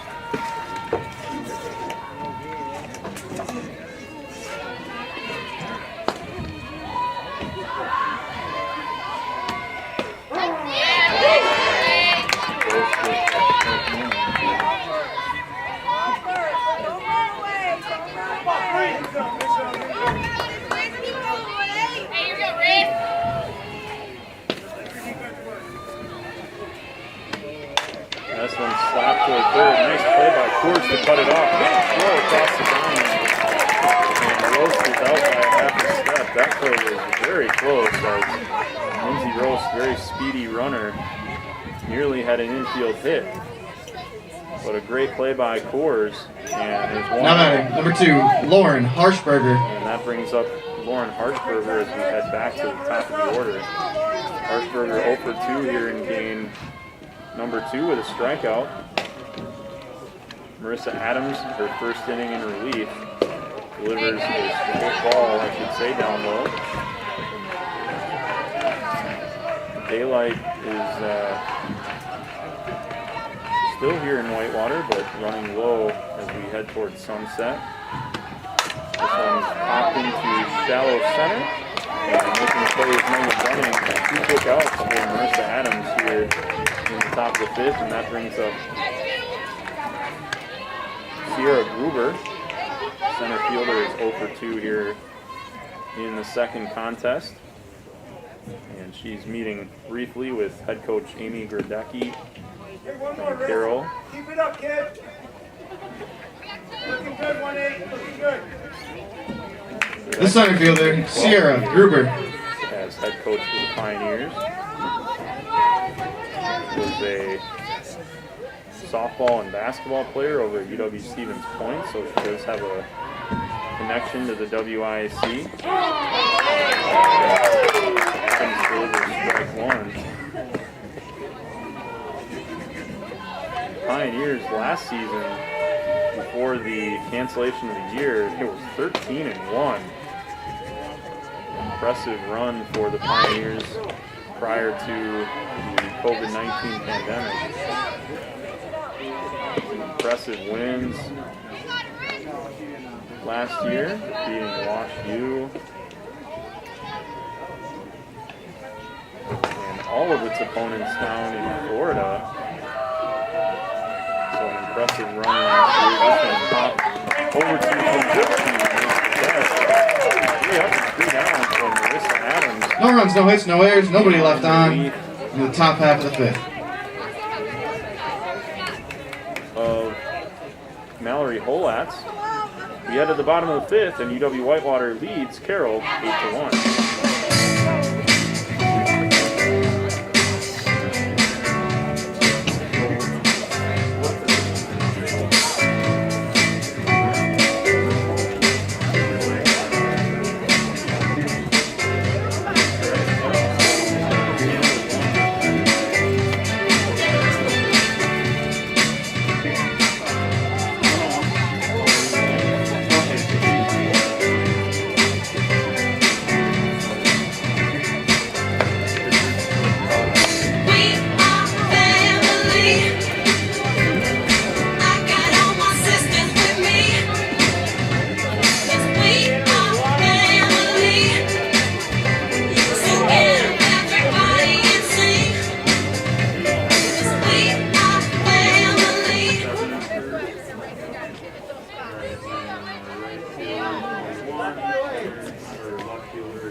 Leading off, number 26, Kaylee O'Brien. So it should be Kaylee O'Brien batting for us. All right, so we're back here in Whitewater, bottom of the 5th. Warhawks with an 8-1 lead. O'Brien smashes the first pitch deep to receive on over, and O'Brien takes it.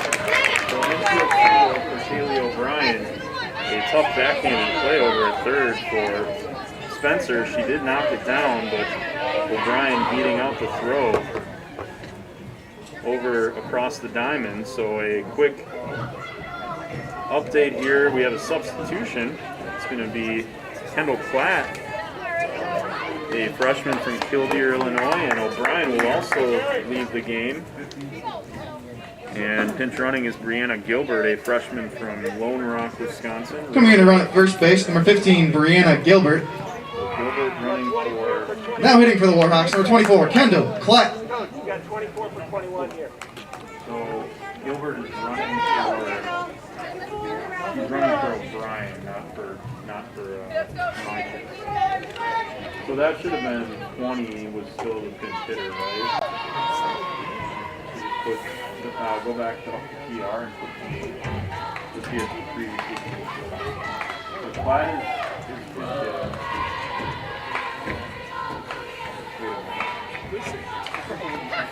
Yeah, so that should be the so this bottle is 4, 16. Yep, and then 5. She was 5. Okay, so now O'Brien is being pinch run for. That's 15. PR. And then Becker is being hit for 20.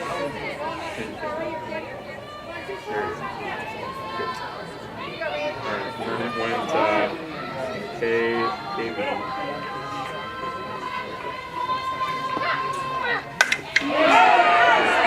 So Platt with a pinch hit, and she drives on out to center. The throw into first, and the runners advance. Some confusion, and I think Carroll thought she caught the ball on the fly in center field. Coming out to argue is the head coach Amy Grodecki with the first base umpire, and in his opinion the ball was trapped, and certainly looked like that from our vantage point, but a little bit difficult to see. So Platt singles to center and advances on the error by the center fielder. Now batting number 14, Sam Latner. Go back and make that E8.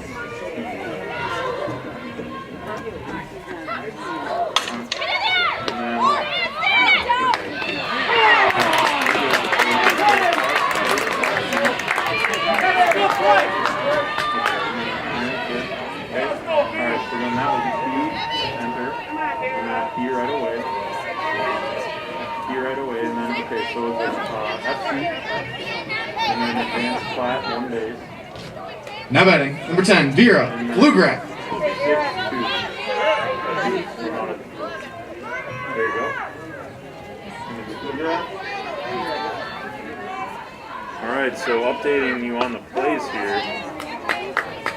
So Platt singled, advanced to second, which pushed Brianna Gilbert, the pinch runner, over to third on the overthrow into the infield. And then Kendall Platt, or rather, Sam Latin, and grounded it over to short. And a throw home by Harshbarger was on the money to retire.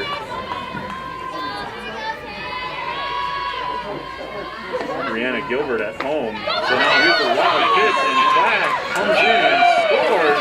And I think she has to touch the plate, and she finally does. And so Platt scores on the wild pitch, and I think that'll do it. As the players now coming off the field, the final score 9-1, an upward ending here in Whitewater. As Kendall Platt scored on the wild pitch. Didn't touch home plate. The final score of today's game 2 is Whitewater 9 and Carroll 1. Warhawks will return to Van Steenderen Softball Complex on Saturday, March 27th to host the University of Chicago for a doubleheader starting at 1 p.m. We hope to see you there. Thank you for attending today's games, and please drive home safely. Take care and be safe. We'll be back. UW-TV will have the broadcast of Saturday's doubleheader, which is against the University of Chicago. And first pitch of that twin bill here at Van Steenderen Softball Complex is set for 1 p.m. Thank you and have a good night.